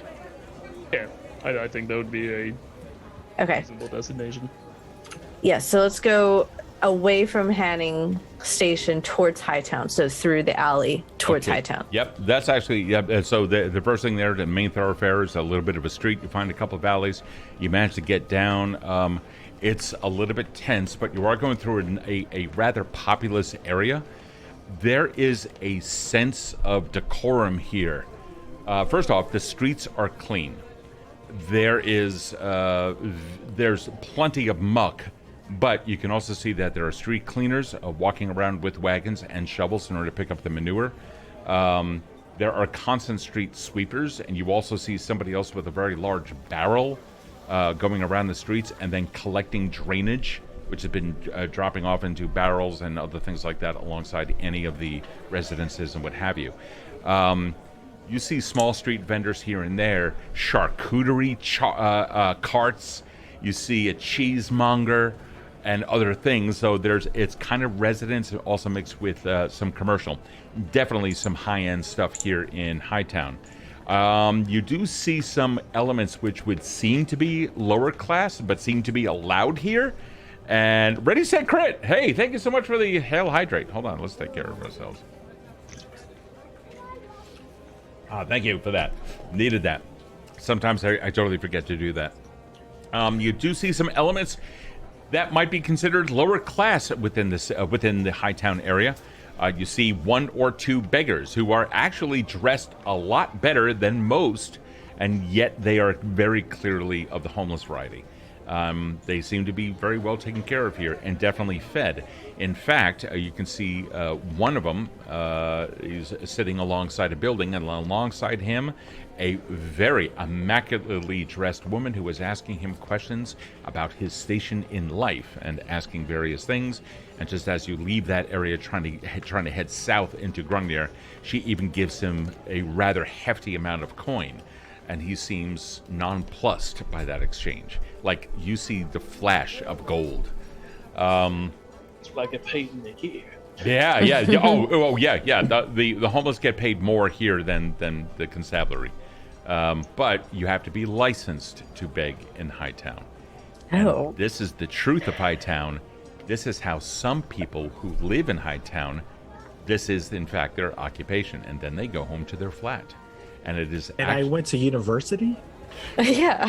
And it is considered an art form that you are able to mimic the lower class so as to keep it real in Hightown. Oh, Needless to say, this is Casper's least favorite place in the world, and it is the only place that he ever thinks about kicking beggars. I think it's time to take some of these people to the Rips. Take them to the Rips. Alrighty, so you continue down the way, going through various alleys here and there and passing by several different stores, but then you also come across several residential entrances. Just as a quick little flavor text, the immaculate stairs, well-kept stairs, brick, perfect alignment of bricks and everything like that. Mortar is spot on. Come up to massive gilded doors, many of them double. All of them with a rounded top, along with a beautiful archway and the keystone up there that also has the date that the building had been constructed. You can see that there is gold filigree in some of the doors, creeping up like vines and what have you. The windows themselves are stained glass and not barred at all, but you can see that there are heavy locks on or heavy key locks just above each of the handles on either of the doors. This seems to be the fashion. This seems to be the fashion in this area. But as you look up, you can see that the multi-floored buildings here, these buildings are immense. Each floor is its own, is a single residence. Having said that, you continue south until finally you come out near Cannon Row and continue in a southwesterly fashion until finally you arrive in the northeastern portion of Templeton Gardens. Now that you are there, you want to take the alleys, or do you want to take the main thoroughfare down south to down to where Grungier lived? We should be able to beeline it and take the main roads. We should be in the clear now, yes? Absolutely, I think so. Okay, not a problem. Done enough to shake him for now. I don't think the captain can get word out that fast that I should be brought in. Right. Okay. Shahid has always heard word that the people of Hightown are sickly. So as he looks around toward the patrons there, is that how he's taking them? Like, can he observe the sickness? He doesn't really hang, like, even though he works near here, he never really finds it necessary to be in this portion of town, let alone in this particular temporal time. So Yes, in fact, the woman that was helping out the beggar, she had heavy makeup covering pustules and sores. And as you were going around, you didn't see too many residents out on the street.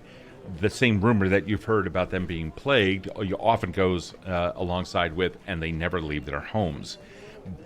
With that, you've seen some people with the doors open that opens up to a beautiful balcony with like a wrought iron, incredibly decorated balustrade that goes all around with blankets. And this is just this is the help that's doing this.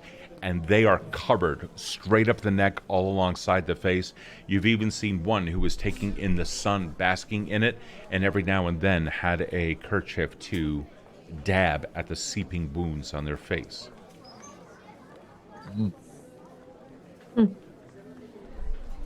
Funny. Rots them from the inside out. Wow. Well, maybe let's just never go there again. Listen, next time I'm in there, it ends with me leaving with an arson charge.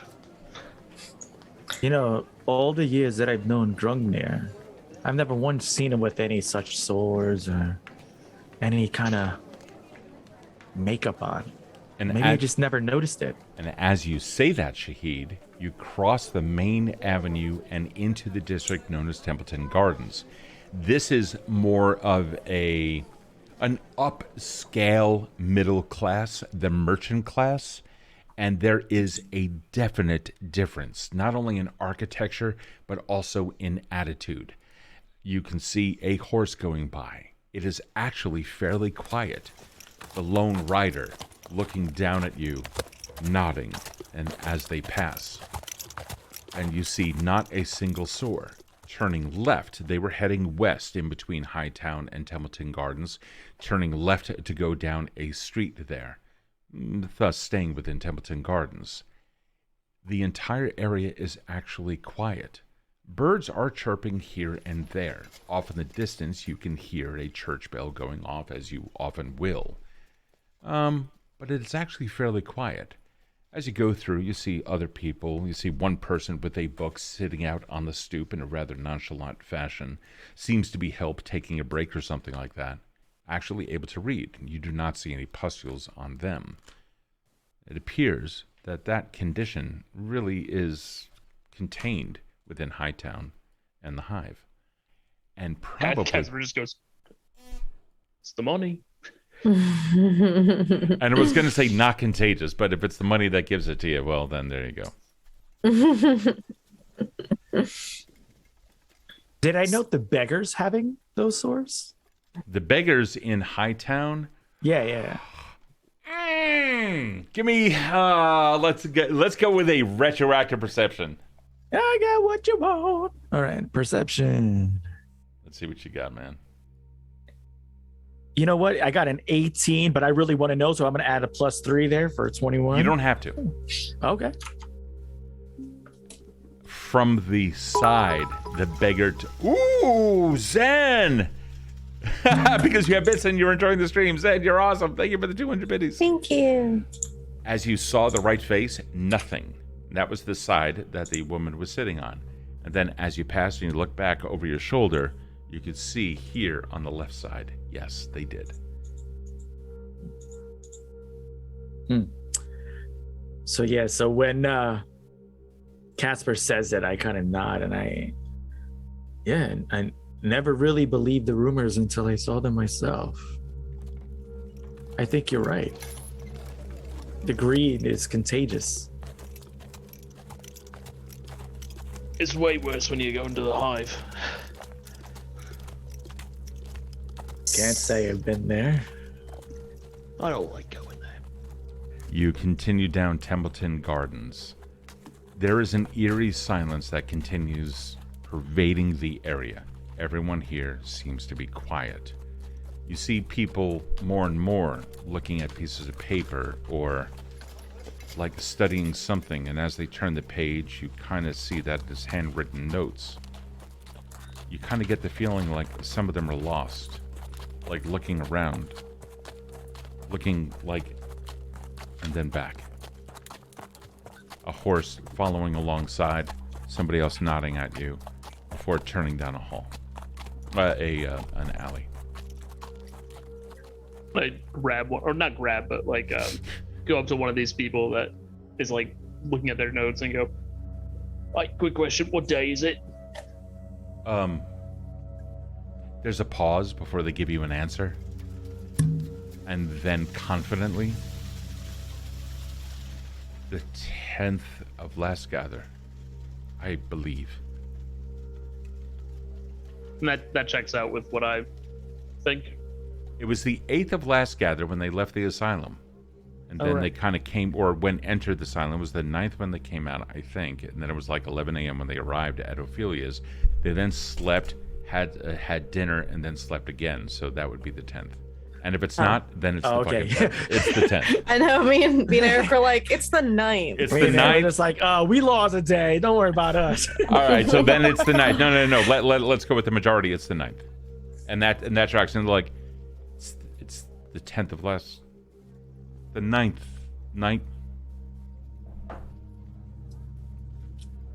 of last gather. I hope I was able to help you. Thanks. Have a good day, Constable. I kind of look down at my not wearing the coat and don't have the hat. But you have the pants and the shoes. I do have the pants. Nice save, Steve. Smooth. Nailed it. Dun, dun, dun, dun. As they walk away, Shahid, you guys will realize he just reaches into his pocket and just like grabs out his mirror. And I just look over my shoulder at the person as they walk away. How do I view things here? I was gonna. I need my notes. I need my notes. Get them notes. And now, Happy. Bentley break. Da da da. Bentley break. Bentley is actually a Tarask. Okay. So Hold on. Gee, I come Roll for prepared almost. initiative. I roll for. No, I'm not gonna. Why would I do that? Because Hold on. Bentley's a Tarask. And roll for initiative. Stop. No, I'm joking. I was gonna say, I got shut the front door. You want to look back. There we go. Okay, good. There we are. Yeah. You look back in the shard over your shoulder. Yeah, well, the full mirror now. But yeah. Yeah, you see the person sitting on the stoop, and they are looking at their journal, and they continue to flip, read something, look around, and then come back. Kind of like me when I read with ADHD. Skip all over the place and then come back. So I see And- them in clear view. Oh, yeah. No overlay. No overlay. I'm seeing everything as is right now. Ms. Moore, do you want to look through your planchette? I dare say that you're not going to see anything here. I could be wrong. Absolutely. And I'm just gonna go up in the in front. Just in front of everyone. Yep. Yeah, you pull it out. You whip it out. You're looking right through it, and you can see that there's something about this area that is normal for you to see through the planchette. Things do look a little bit different, but it doesn't have the same effect. You see the horse in the carriage currently passing by, now turning down a lane and heading away from you. So you focus in on that just for a moment, and you can see a bizarre twisted figure occupying it, tentacles coming out of the wagon, but then the tentacles then disappear. Not that they faded from view, that they just quickly withdrew into the carriage. Okay, that could mean that they're still there. Another one comes passing by. You take a look there. The rider, looking at you, then turns around, and you can see black sclera and a mouth completely open with a disease, black and leaching away from the mouth. And then you look, and as they turn back, you can see that their profile is completely normal. And so what goes on with most other things that you see? So the good news is there's no ash hounds, as far as I could see. That's and no spirits. However, there was a strange occurrence of like a tentacles, like a large, like sea creature, kind of out of the carriage, and it disappeared like it was hiding. And then that gentleman that just passed by looked like the girl in Ludgrave Park with the mouth hanging open. So it's not normal. Right. But it's a different kind of weird. Right. Well, we did come to the conclusion that all of our pieces have, different holdings on the realities around us. Yours, I believe, that I don't know if you, I don't know if you told me necessarily. I can't remember what yours did, but I know mine supposedly was like almost like some kind of portal, or looking into some kind of plane. So maybe things are more solid here. Well, clearly they're more solid here than they are in, let's say, Ludgrave Park. But the fact that you're still seeing some kind of overlay is quite interesting to me. I believe mine was more of the mind's eye, like nightmares or dreams. Like a dreamscape. Right. Yes. That was it. Absolutely. If they're forgetting things, perhaps they're in some sort of like half consciousness, maybe. You know how when you start to fall asleep, like you drift off, and then there's that feeling of falling or flying even, and then you lurch forward and you wake back up and you realize time has passed and you didn't even occur to you that time had passed at all. I wonder if they're in that perpetual state. That would be quite an interesting observation. Yeah. Assuming clearly that you guys are talking as you move, right? Yeah, absolutely. Perfect. It doesn't come, not too much time really needs to pass. Once you come down into Templeton Gardens, you eventually start turning west down the same avenue that contains Queen's Green West on it, on the northern side of that. And just as you arrive at another major intersection of three things, you see a building known as the Billings House. You see a small, like a young adult sitting out on the stoop. Should we ask them what day it is? Get a baseline reading. Why not? I mean, doesn't hurt as we're moving through. What is that, Casper? I can't hear you. Saying, see if they check their notes on it. Yeah. Oh yes. Are they writing by any chance? What are they doing? They have a hoop and a stick. They look a little bit too old to be playing with hoops and sticks. But, you know, they should be like in a factory somewhere. but they are just sitting there and they're like holding it. Good Victorian youth. So, Back to your factory job. are there any other children around? No. Or young people? No, you don't see it. The young adult is sitting here kind of holding on to the hoop in front, kind of swinging it back and forth. They are sitting, again, they're on the steps of the house, and the door behind them is open. Looking in, you can see the long, narrow passage of the hallway, along with stairs that go up down the hallway. Several doors on the left side of that hall, and at the top there, you can also see like a little bit beginning of a banister before that second building. Before the second floor continues with doors and other things. Okay. I'll go up to them, and do they look kind of like not focused? They're not focused initially, and then then they see that someone's approaching, and they kind of go, "Oh, hello," and they like look at you, and they kind of grip it a little bit tighter, not knowing, but they see you're actually well dressed, so they kind of like relax a little. Okay. Hello. What day is it? Oh, 9th of last gather, if I'm not mistaken. What's your name? Tabitha.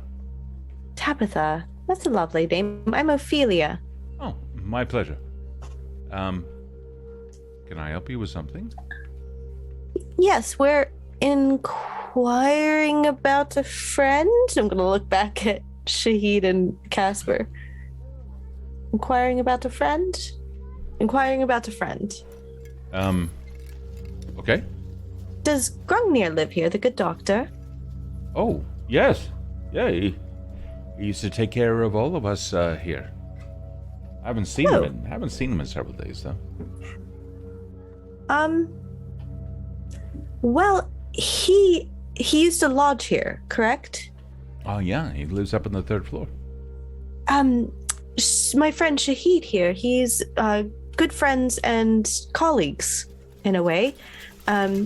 He's here to just pack up a few of Grungnir's things. I was wondering if we could go. Do you mind? The door's open. I'm sure Mr.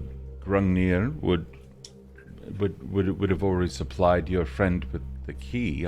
We don't have keys to our neighbors' homes. Of course. What was I thinking? Thank you very much. I'm gonna. Kind of looks at you odd and back. Okay. I don't talk to people much these days. I whisper back to Shahid. You did pretty good. I mean, did I hear you right? They'll just let us pass through. Do you think we should check on Grungir's housing? I mean, we could investigate if he's not there. I mean, she said she hasn't seen him in several days. Right, so maybe it has some sort of clue as to what's going on with everybody here. She happened to know the date. She's really looking at you guys now, just kind of like listening in, not so passively. I would think I was like kind of walking up the stairs, so I'm hoping we had crossed the threshold of the building. She was sitting on the stoop on the let's say like the second stair, and behind her were the stairs. I didn't imagine that everyone else walked past her and then you turned around and talked back down to her, did you? No, I wasn't talking. I said never mind, and I started walking up the stairs, and then I was talking to Shahid as we were walking up. Over her shoulder or over her head, or Shahid, did you walk up the stairs too? I would have approached as soon as she started calling me over speaking. Gotcha. Okay, totally cool. So yeah, she just kind of like moves over to allow you to pass, and then you can hear a, and you see a small boy come down wearing like Sunday finest, like little shorts and shoes and everything like that, and like holding onto the banister as he comes down. He's got on like a nice little a little hat and a herringbone jacket. Comes down down there. Good day, miss. Good day, sir. And then like it goes through the hall, and then comes over, and then Tabitha stands and holds out the hoop and the stick, and the kid's like, and then reaches up and holds Tabitha's hand, and they just start walking away. Good Lord, that was chaotic. This is why I don't ever want kids. Wow. Do you happen to know which one Grognir lived in? She said upstairs, I think 3rd story. But no, I don't know which house specifically. Frankly, I've never really visited Grognir at his home. Okay, well, let's just pick one, I suppose, and find out. Okay. So you go up the stairs. Passing through the first floor is the ground floor. You go up to the second floor, or rather, this is the ground floor. Then you have the first floor above that. Then you have the second. Then you have the third. The third is the top floor. By the time you get up there, you definitely get the impression this is it's a little bit on the well-to-do side, but the quarters are smaller. The flats don't occupy the entire level. You do come across 4 doors on the third. None of them are marked with names, however. You can hear conversation that is very clearly not Grognir behind, but they're talking about mundane things. The second door, you can hear a cat meowing inside. Shahid, as far as you know, Grognir does not have a cat. No. And that goes over to the other 2 doors. Again, not marked at all. Or at least no names. Give me a perception check to everyone. Or for everyone. 10. 7. There's a door. Casper? 18, I believe. Yay, door. Yeah. 18. What the? 18? 18, yeah. Yeah, actually, Casper, that's going to give it to you. Wow. I'm good at seeing things. You knock abruptly. Constantly. There's a Casper. I'm going to allow you because you noticed it on the side of the frame. You see, it is very, very small, but it is inked in there a rune that. Give me a history without advantage. So I know you get that for Fallen Drift stuff. Yeah, this is just a regular thing. Yeah, roll it like us 18. peasants. What was that? Another 18. Fuck. Damn. Okay. Yeah. You know it to be a dwarven rune, and typically one that is traditionally used. You've had a dwarven friend in the past, and he had alongside that. It's just a dwarven rune of family protection. That's all. It's like very customary. You said he was a dwarf, right? Good doctor. Yes. Yeah. I pointed out, that's a family protection rune, dwarvish. Shahid immediately reaches for the doorknob to turn it. Yeah, it's locked. Pushes the board. It's locked. Yeah. He gives a gentle little knock on the door. Yeah. Hold on. Do I recognize that voice as Grognir? You kind of recognize the voice. I don't. I'm gonna cast detect magic. Okay. Yeah, not a problem. You raise your hands up, and the scintillating colors of the universe begin to overtake your senses, and almost all at once.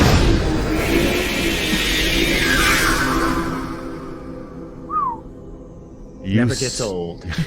You see that the rune itself is not glowing. There's nothing coming from under the door, nor the doorknob. You look around, nothing from behind you or under you or above you on the ceiling. But there is something about the land in this area. And then the spell ends. Oh, that was weird. I wasn't expecting that. So there's something magical here. I was thinking maybe that's not Grognir and that's a magic voice. Sure. Like some Right. kind of, yeah, but like the sigil that was over there by the hole. right. But I thought maybe it was a way to ward off, his voice was, his fake voice, his magical voice was a way to ward off people investigating like us. But there is something really weird and magic related happening you begin to, you hear chains undoing and a bar being removed. And then the door opens and you see a dwarf standing there. It is not Grungnir, but looks a little bit like Grungnir. Hello there. Who subscribed? Are you here for my subscription? Why, hello there. I'm here to speak about your carriage's extended warranty. Oh my god. Hello. You are not. I'm sorry, but you are not who I was expecting here. We're about to hear it. Zen just gifted more subs. Zen, you are fucking amazing. Well, I don't know why it's not playing, but it. Why, hello there! Yeah, A now new you can do it. Subscriber. Hello there. There it is. That's bad. Thank you, Zen. Alrighty. Fuck. So forgive me for saying you're not who I was expecting at this store. We're looking for our friend Grugnir. Oh, fancy that. I happen to be looking for him as well. Oh. Are you a family relation? I'm one of his business associates. No. Friend from a long time ago. Came over here trying to find him, and haven't been able to find him since. Us too. Imagine that. That's amazing. What day is it, by chance? What do they call it around here? Last gather, I think, the 9th day of. Wait, what? I'm sorry. What did you say? Last gather, I think, the 9th day of. But then you said... You're not from around here. Yes. No. I come from down south. Oh, of course.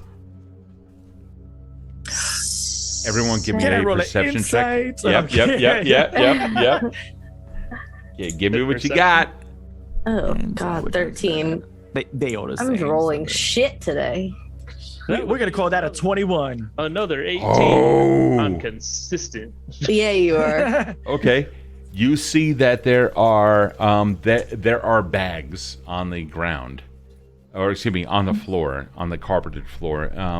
The furnishings look pretty modest. They look like Grungnir style. You're going to find some stuff in there with some gold gilding, hence Grungnir the Gilded.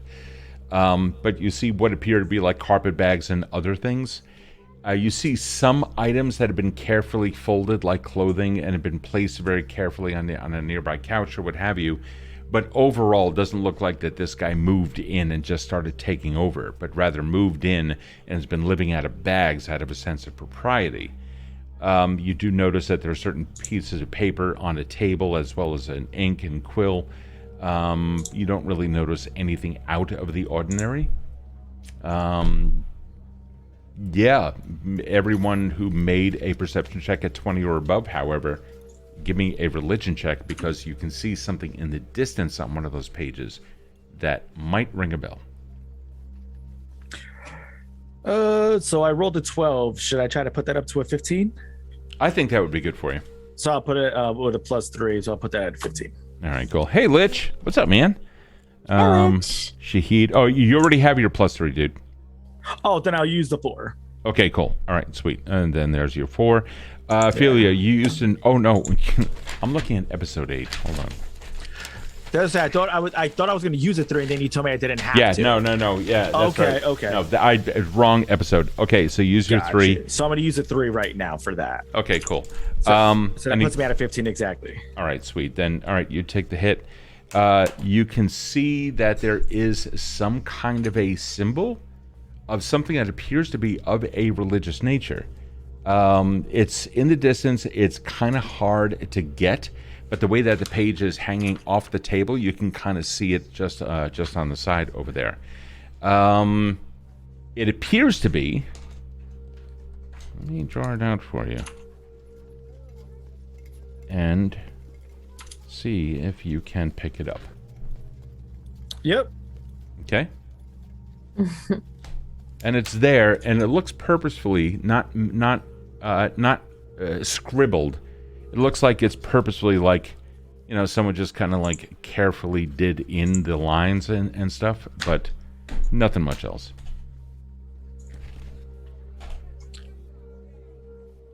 And so I see that and with my roll, I would know what that is. You got a total of 15? Yeah.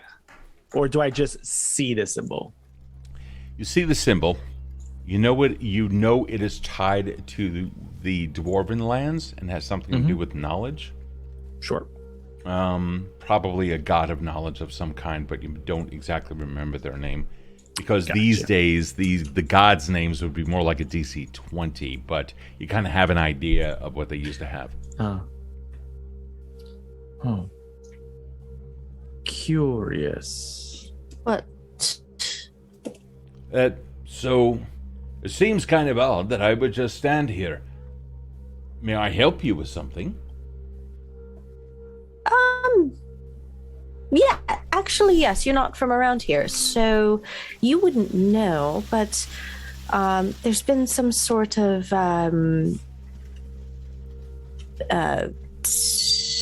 pandemic, if you will. It's nothing contagious or anything, just people have been forgetting, like bouts of amnesia across the city, specifically in this area reported, but everywhere. You wouldn't happen to have experienced that in your travels through town or speaking with people, getting Grungnir's affairs in order? Well, now that you mention it, there are several people that I have noticed within the city bounds that are a little bit on the daft side, or so I thought. And then it seemed like that they were just hit in the head and had forgotten some stuff. But then I continued to notice it. Now, mind you, I've only been here for about 3 days, but most of it seems to be right here in this house.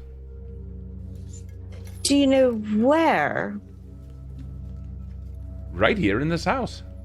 No. I don't mean to repeat myself and be rude.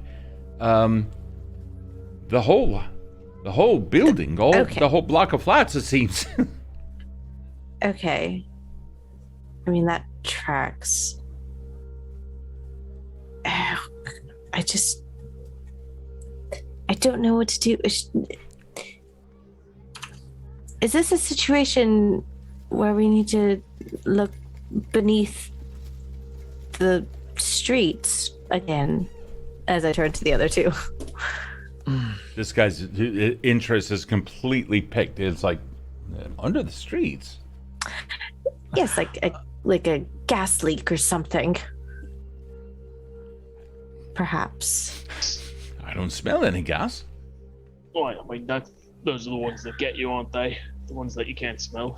Yes. You said you've been looking for Grungnir for a while. How long ago did you get into Fallen Drift? So the result of that insight check was a what? Earlier, I had an 18. Against this guy? Yeah. Oh, no, that was a I don't know if I ever rolled. My insight was a 21. 21 for the insight, thank you. This is when that insight is really going to hit. So, Casper, I'm going to try to act it out to give you some info initially, and then I'll give you a little bit more detail. Casper, hold on, let me full screen the Zoom so I'm not looking at a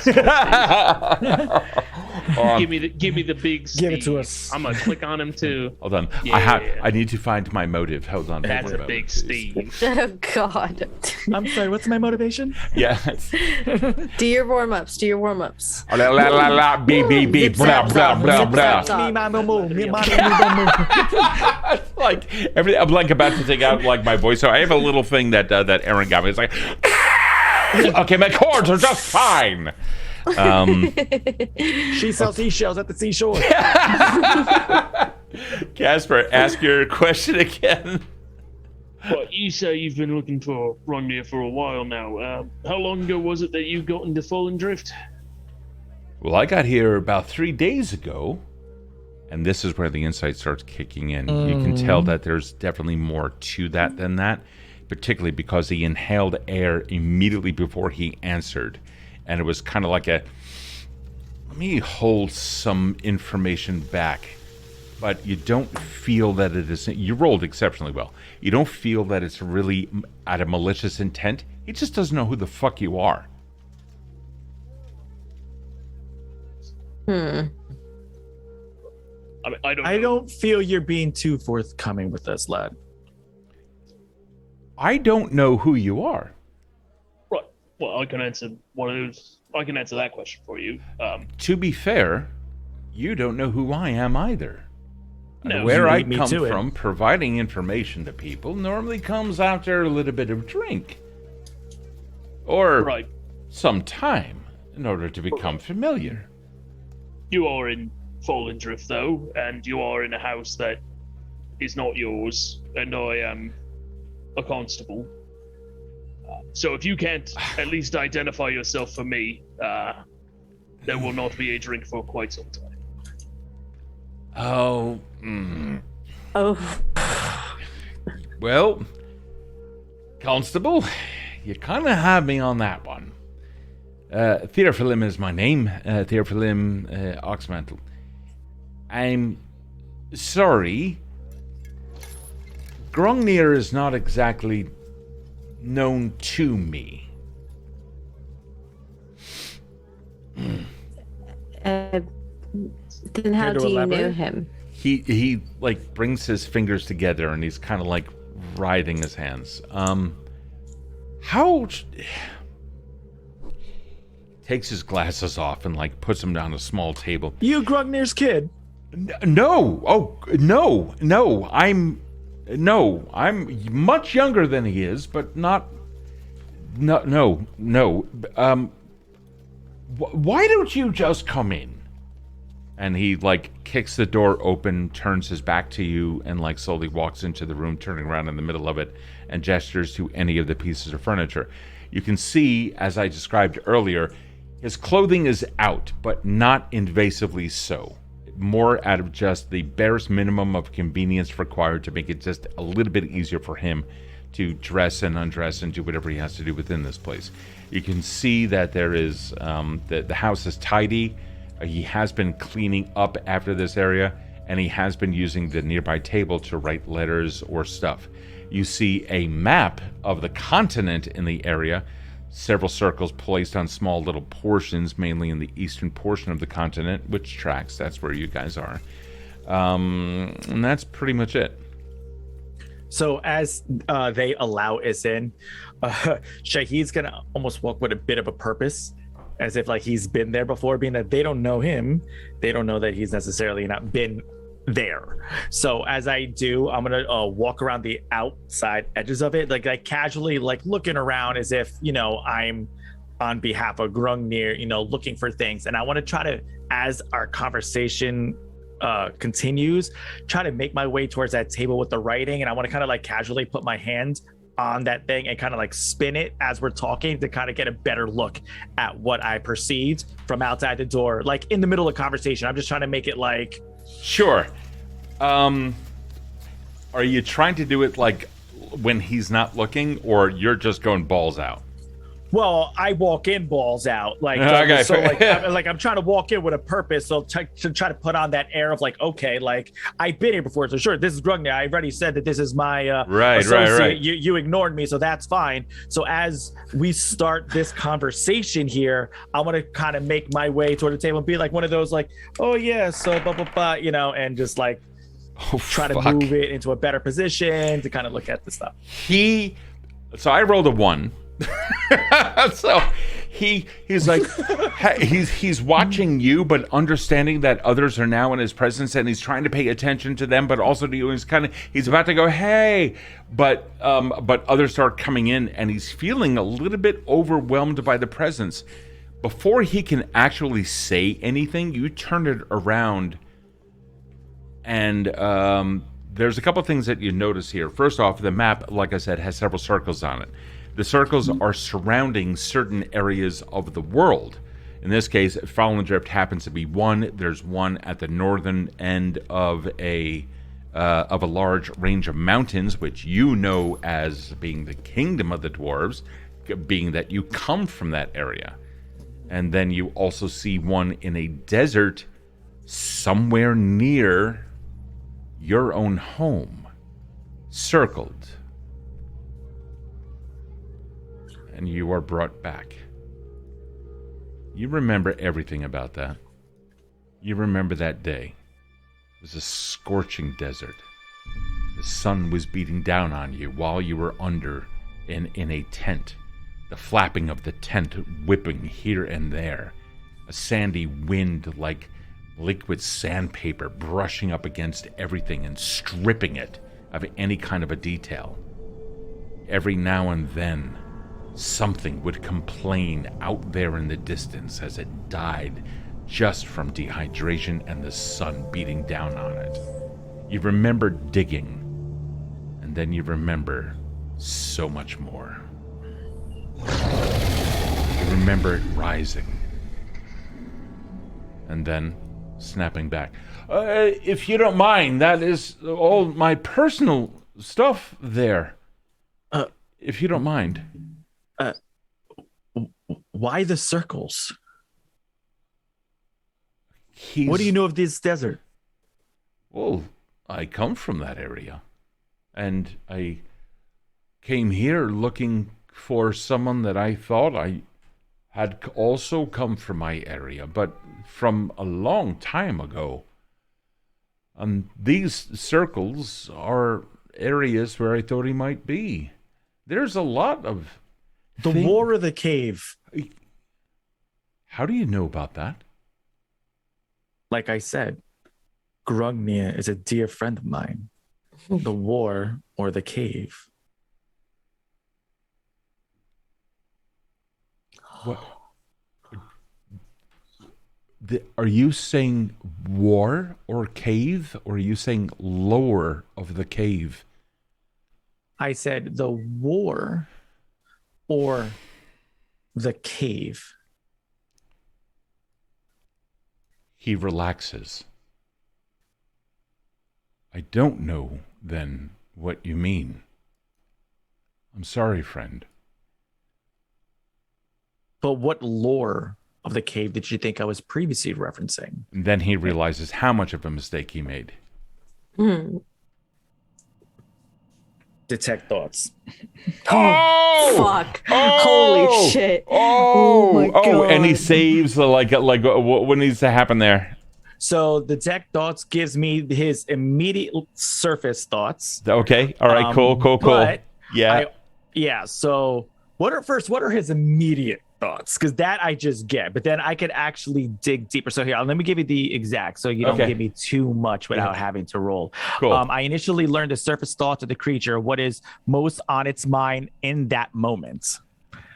So then, if I feel that there's more, I will then try to dig deeper, which would be the wisdom save of 15 that you're about to ask. Oh, and he just said lore of the cave too. So Yeah, he it's did. flat. There's some shit going on there. Okay, the first thing you come to, and this is the last thing, or rather, the thing you see before the thoughts come flooding in, is a recollection of, you see a micro expression of fear. And the first thing you hear as soon as it comes in is his recollection of... And then... Oh dear God, these things are going to be following us everywhere. I don't know exactly where to find it. My husband! Oh God, my husband! And you see panic on his face. I will definitely try to delve deeper. Oh God! Oh God! There is a panic coming across him, and then you hear a running, and then a memory. He's recalling something, and again you hear a voice one more time. Something horrific, something otherworldly. You can hear a heartbeat overcoming as he's reliving something that is happening here. He doesn't know exactly what the fuck is going on, and then there is a very sudden cessation. Everything stops. He tries to focus.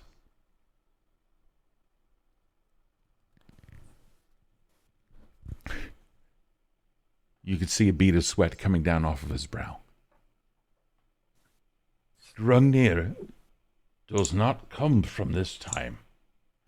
And I have been searching for him I took over for my father.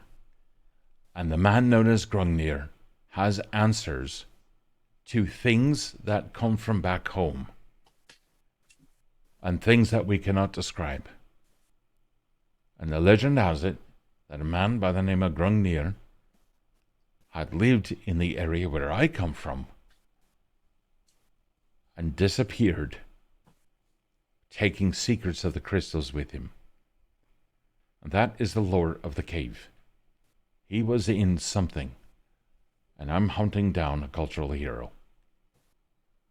He's not here.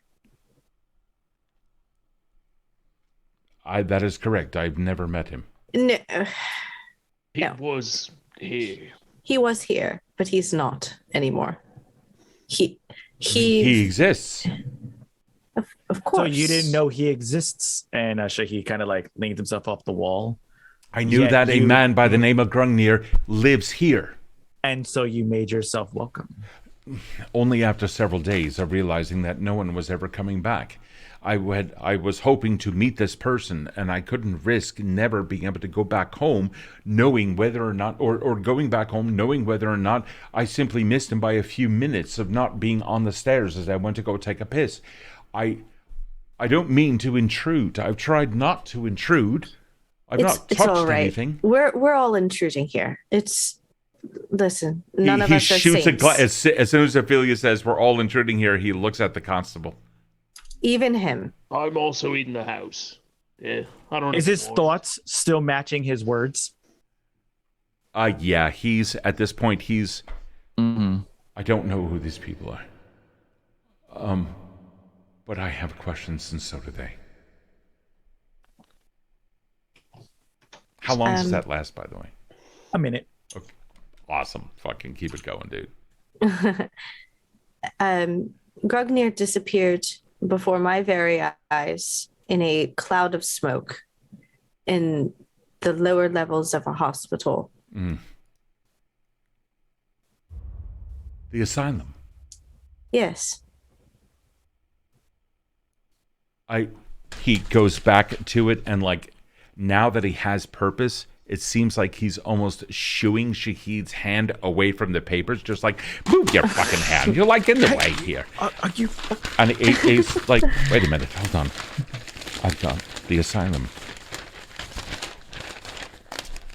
5 years ago, the asylum lost everything about it. Yesterday I went there, and I met the doctor who runs the place.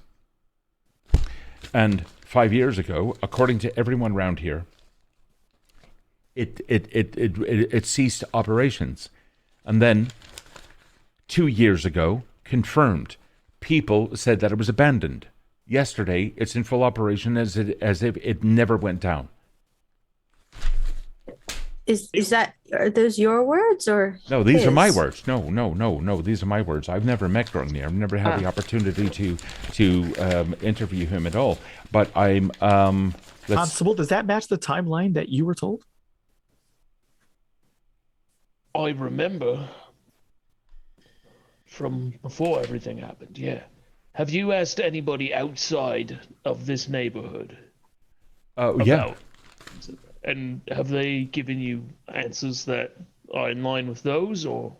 Absolutely. This is where I get my information. I've only been here for about 3 days' time, and the things that I have been hearing from some is either that the asylum and certain other buildings in the area have been always within operation until someone says that they weren't. Case in point, the asylum. To a very small minority, the asylum had been abandoned for the past 5 years, and then just recently started business back up as if it had never stopped. To others, it had always been going. Those others who seemed to think that it had always been going, well, actually, no. I just recently had an interview with someone downstairs that had said that Yeah, that blew apart my theory. Anybody that forgets, there's also some sort of a disease that's going around that is causing a kind of amnesia that occurs, and it erases people's minds over the course of 24 hours. This has been my concern. That was one of the first things I learned when, upon arriving here in the city, is that amnesia seems to be a thing. The only problem is that there doesn't seem to be any rhyme or reason for it. And I thought maybe the doctor would have some answers for it. So as soon as I knew that I was here for him, and then I'd be able to inquire. It hasn't happened by us. It's only here in Fallen Drift. And I've been, and he goes back to the desk and he pulls out the map with the circles on it.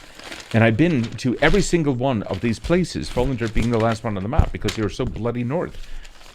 And it's only here in Fallen Drift that stuff occurs. It seems like the city itself just simply wants you to forget about certain things. And everyone seems to be, now he's over at the bar pouring himself a drink. Now it seems like that the city itself just wants people to forget about it. So that symbol that you have drawn there, the one that looks like the arrow with the missing points, I know I've seen that somewhere. Do you think that has something to do with the missing memories or preventing it? Oh, and he goes back and he finds... Oh, hold on, I drew it over here. You're talking about this one? That's the one. Oh, that's the symbol for Valor. A dwarven god. One of knowledge, a keeper of knowledge. In certain regions, also known as a Benos or Benos. It's one of the old faiths, but we back home have always kept it. And do you think it protects you from the wiles that have been happening, such as the memory loss? Or did you see this symbol somewhere? Because it seems as if such sigils, well, not like that one, but others are starting to pop up today. Oh, no, I don't believe that it protects me at all. If anything, it reminds me to keep searching for the truth. So it's more of a personal thing. Oh, very, very personal. Benos Okay. itself is a keeper of knowledge, while also a destruction, a god of destruction. One that will smite an entire city but preserve the library under mysterious circumstances. Not that the library itself would continue to stand, but the knowledge within completely retained somehow, some way. Through magic, I suppose, or whatever it is that gods do. As he's talking, Shahid pulls out an ink pen from his pocket and takes one of the sheets that he has and just kind of like takes it from his hand, turns it upside down, and draws that symbol. Like, I don't know, the star symbol. Like the lower one? That one. And just as he's talking, just draws it and just turns it to him to see if he reacts, listening in. Oh, and on Detect Thoughts? Yeah. No. Nope. No. Don't know that one. I mean, it seems very generic. So you mentioned... So you mentioned that this is something that isn't experienced outside of the city. No. Oh, you mean the amnesia? Yes. No, certainly not. So that would debunk any sort of like poison in the water or... Oh, I can tell you it's not poison in the water. I'd be in the middle of talking with someone, and then all of a sudden they just flake out and start looking off in other directions, not exactly knowing anything about it. Do you recall what it was you were talking about when these events happened? Oh, yeah, absolutely. One was the amnesia. Actually, the majority of it was the amnesia. There were other things I had wanted to find out about Grungnir himself. Nothing really happened about that, I come to think of it. Hold on. Give me a moment. And then he goes back to the journal and starts looking through like some notes and other things like that, allowing you guys to talk amongst yourselves for a couple of minutes if you wish. I don't know if you guys recall. It was early on when we met. The same day that Miss Moore and I lost our hours. By the fountain. Yeah, Bloodgrave. by the fountain. That morning, I was just listening to the city, and for a barest fraction of a second, I heard something. like a heartbeat for something that was listening in on every conversation in the city. So At did the you feel you time, heard a pulse? I heard, at the time, I thought it was just the rhythm of the city getting to me with the events that had been going on. But I think there is something out there that is listening for things that it once forgotten. It's not, I don't know if it's the city itself or if it's something that's using the city. Constable? Yeah. I'm sorry. I didn't mean to interrupt. Did you hear? Did you hear it now? Can I listen to see if I can hear that same thing I heard so long ago? No, literally. Did you just hear it right now? A pulse. I just heard a pulse, literally, as you were speaking. So I'm asking you if you heard it as well. I was talking, I kind of get caught up in what I'm saying all of the time. To be clear and also fair, Eric is referring to a sound effect that was just played on Sirenscape. Aha. Yeah. Yeah, I did. But I don't think that it listening is any news.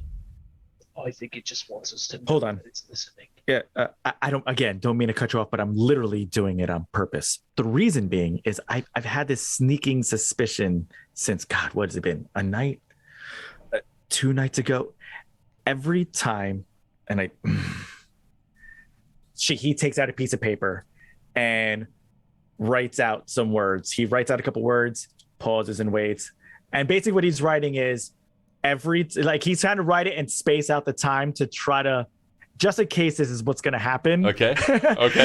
So he's trying to prevent it and see, because this is his fear. And he writes, and when he writes on the paper and then he turns it to you so you can see it, it says, every time you try to think of what's happening, you lose 24 hours of time. And as you do that, you begin to question your surroundings. So it's not quite fading. Casper, give me a perception check real quick. Yeah. Shahid, you're kind of lost in the moment on this. Mm-hmm. You understand something is there, something is happening. Consistent as ever. That's an 18. Yeah, dude, you see the dwarf wave his hand in the air and a swirling circle of some kind begins to overtake the entire apartment. Shahid, you snap out of it and you recognize something is, in fact, fucking listening. Something's listening to us. Literally listening to us. Something's listening around us all. And it's always been that way. Listen carefully. Don't speak your secrets out loud. This is what... Who told you that? Who told you that? A dear friend of mine. Otto. Large gentleman, cane, bird on his shoulder. No. To me, it was a ghost by the name of Ethan Long. You saw Ethan Long? Spoke with Ethan Long. Where did you see the visage of Ethan Long? The circle has dissipated. I can have no fear. Everything that I am doing is all part of nature. Something that is taught in the old schools down south. It does not mean you any harm. When I cast the circle, it prevents those from the outside from being able to see us for a very short amount of time. But even now, I can feel them trying to listen in, like pounding on the building itself, as if to hear the thoughts that we are speaking. So careful of the information, because I am not always so steady with it. So they're listening even when written? Is that what that's what I just perceived? It's not your words that they're listening to. It's our thoughts. It's everything up here. Oh, yes. Let me try this one more time. He whips it out, waves his hand around, and you can begin to hear something that sounds like whispers in the area, but they are incredibly far off. Something exists in this room, but it's like just outside the walls, outside the door. And then he opens up. The world around you, it's like the walls themselves become a little bit transparent, just for a brief moment, and before they then come back solid. I'm not perfect at this. Try it again. And now you begin hearing things. Whispers. Something is out there. It is not whispers of a language that you understand. It's whispers of something. And now, he's looking at everyone. If you can hear that, let me give you something else. This is not actually occurring, but I want to make sure that each of you can hear it, and this comes from my own memories. And with that, he reaches down into his bag, one of the bags, takes out a coin, takes out a pot, takes out a brass sextant, takes out a compass, takes out a crystal, holds the crystal up. Now listen to this. He bangs it.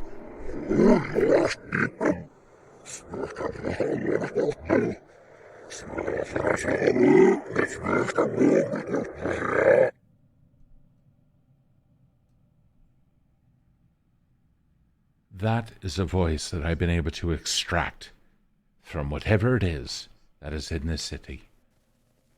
And I have no bloody idea exactly what it's saying. Does that sound like an amplified version of that loud whisper that I heard above the other whispers?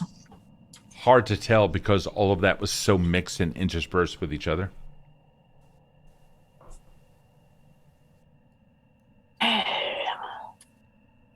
I mean, maybe, but no definitives. And I don't want to lead you as a DM. I don't want to lead the player down a rabbit hole. Yeah. Are you able to What? play that speaking again?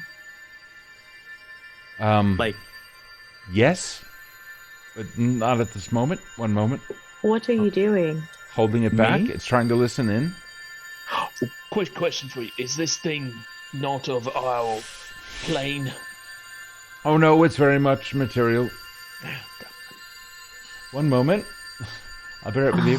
He reaches down, picks up the crystal, hands it over to Shahid. Should be done in a moment. I apologize. I'm trying here.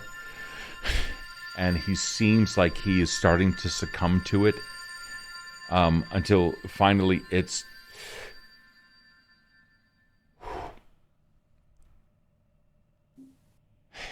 Where I come from, there are many times when, because we live in the mountain and on top of it, we tend to live in distant areas. And as a person who lives in distant areas, we're very difficult to get to. And so our enemies sometimes have to resort to other methods. They try sending in spies initially, but that was hundreds of years ago and never quite landed with us. We just simply killed them and sent them on their way just send their souls back or something along those lines. But then some of our kind tapped into some magics. And as they were tapping into magics, we began to rediscover much of our own past. I am atrocious at what I do, but I do know how to keep my house protected from the sounds, or rather from the hearing of enemies. That's all that I'm trying to do. And what I do is weak.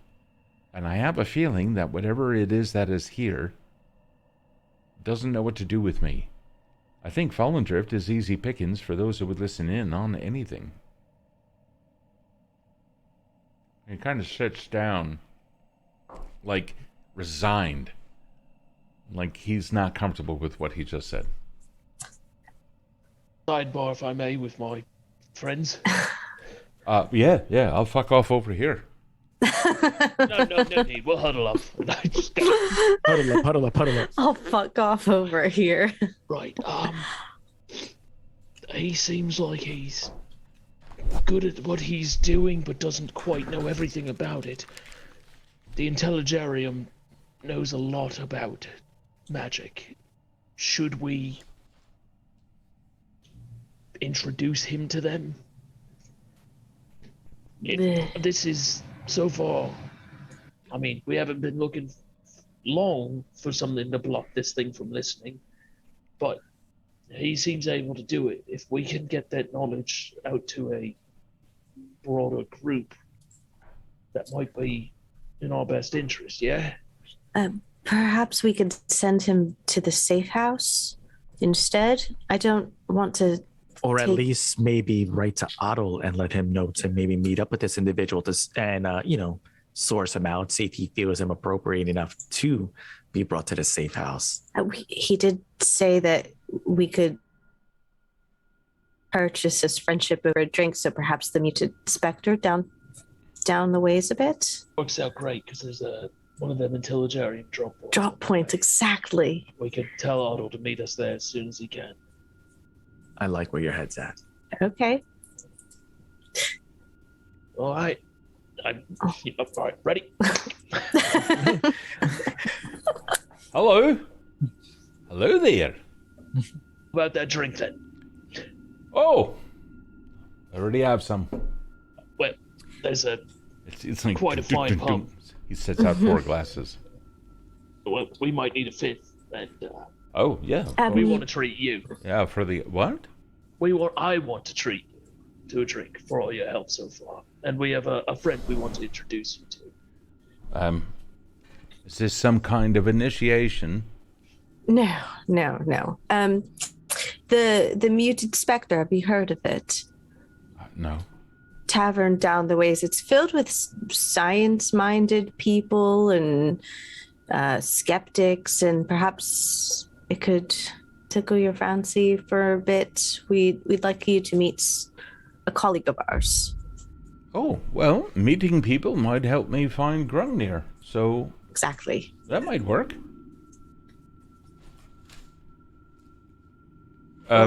Yes? Well, let's head over there. What about stop drinks? along You We're can't... going. That's what the drinks are. Yeah, the drinks are there. Oh. We can. Oh, yeah. All right. Yeah, sure. And he begins immediately, like, packing up all of his stuff, putting it away, and, like, putting it in bags and stuff. Will I be returning here? Yes, of course. We could even offer a carriage. There's a lovely Say no more, miss. I understand now that I am actually safe. Thank you. He reaches into his bag and pulls out a massive fucking fuck all. I'm going to screw every goddamn person in this city up knife and sticks it thank God you said knife. and like sticks it MF and thang on him. Yeah, you're like getting really intimate with that. Sticks it into a horizontal holster on the back of his belt. Puts on a coat after that. Manages to grab a top hat that looks like it. Shahid, whoever sold him he bought his clothing from 3 different tailors and probably a haberdashery in some other portion of the city. None of it matches, but in some sort of an odd way, it kind of works. But he very clearly does not understand fallen drift dress. He has his handkerchief in his right breast pocket. Yeah. Well, So he's getting all diddied up. His spats are too far up. I mean, some of it just doesn't make any damn sense. My boy. We'll talk about this. no, we're not gonna let him go out like this. I'm gonna like move his handkerchief. To Oh, the you other guys side. fix him? Yeah, I'm gonna do that, and then I'm gonna like kind of like lick my fingers and smooth like the hair that's coming down over his forehead, and He's very proud of his hair. Yes, I'm sure. So that's fine for now, I suppose. Listen, I know an excellent tailor. he doesn't have fingers, but I promise you he is really good at what he does. And I'm going to just... Okay, he kind of wants to ask more, but we have a game to play. So he's just kind of like, all right, well, we're just going to, follow these new strange people. And he starts walking out the door, very happy that he's actually met people here. However, he is going to stop just before he leaves the door, and he says, I haven't got your names. Ophelia Moore. Pleasure. Casper Jephcots. Ah, thank you. And you are Mr. Al-Zafar. That's correct. Ah, thank you. Memory is still with me. All right. Well, let's go. And what is your name again? Memory is not with me. Oh, yeah, of course. Absolutely. As soon as the DM can find it on one of the pieces of paper. They never said. No, he did. Oh, yeah. Oh, he did. It was something really weird. Fearfulum Onyx Mantle. Onyx Mantle. Onyx Mantle. Yeah, that was what I... Fearfulum? Fearfulum. Yep, Fearfulum. Any relation to the Heffalump family? What was the last name again? Onyx Mantle. Onyxmantle. Winnie the Pooh? No? All right. I feel he's just going to walk out. Okay, you walk out. Onyx Mantle. A little bit of time has passed. You guys have been journeying around all over the place. And the city is finally alive once more. It seems like daytime, it's just pretty damn dead. But you're walking north now. You go along the main track and then up Cannon Row until finally you arrive in the Muted Spectre. And then when you arrive, it seems to be fairly quiet as usual. You see some people sitting around. The fireplace is already lit. And the tavern is bustling with some casual conversation here and there. Shahid, I believe you know the Muted Spectre. I do. Other than that, go for it. Really quick, on our way there, we were stopping at the drop point to drop a letter to Otto to meet us there. Stopping up at the drop point? Yeah, there's a drop point on the way. Oh, you're going up into Templeton Garden. Okay, gotcha. Okay, yeah. We took the scenic route to do a drop. Totally gotcha. Oh, so you didn't go up to Main Avenue. Totally cool. So when you're at the drop point, what do you do? What do you put in? I'm going to kind of like write what Casper and Shahid tell me, but I'm going to cast illusory script on it. Okay. And it's just going to come out as gibberish to anybody else, but for Otto, it'll be in like common. Okay. And say we have somebody. So what are we putting, guys? Like a dwarf. I can't hear you, Mike. Right, I think we keep it as simple as we can, yeah? Otto, we have someone we think you need to meet. We'll be at the Muted Spectre. Find us there as soon as you can. We can ask him any other questions when he gets there. Excellent. Write that. Cast the thing. I think what I do is I like place like my planchette on top and I like turn it clockwise. And Okay. like the text starts to like look garbled to anybody else, but to us it stays the same. That's awesome. Thank you. And then I'll hold it, stick it in the drop point. That's cool. I have a gun. Poo poo. So, All right. anyways, I started blasting. So can you repeat one more time what the message is for Otto? Yeah. Otto, we have somebody that we think you should meet. We'll be at the Muted Spectre. Meet us as soon as you can. And we'll ask any questions then. Okay, noted. It is now about 9:30 p.m.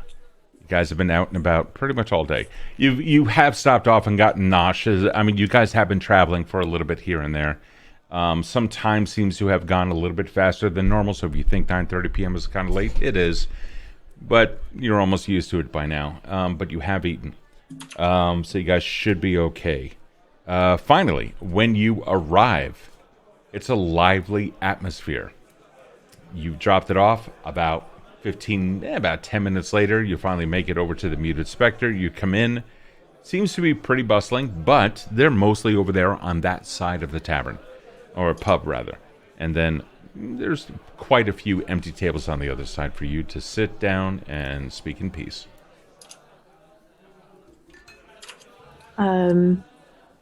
Is anybody familiar with this place? I've never been here before. Oh, yeah. Me and some of my contemporaries meet up here every so often and share some tales and drinks. So, that booth back there should be perfectly fine for us. Yeah. Okay. You sit down. There's no issue whatsoever. Theophilum comes over to Casper and is like, "You mentioned something about getting drinks." Yeah, of course.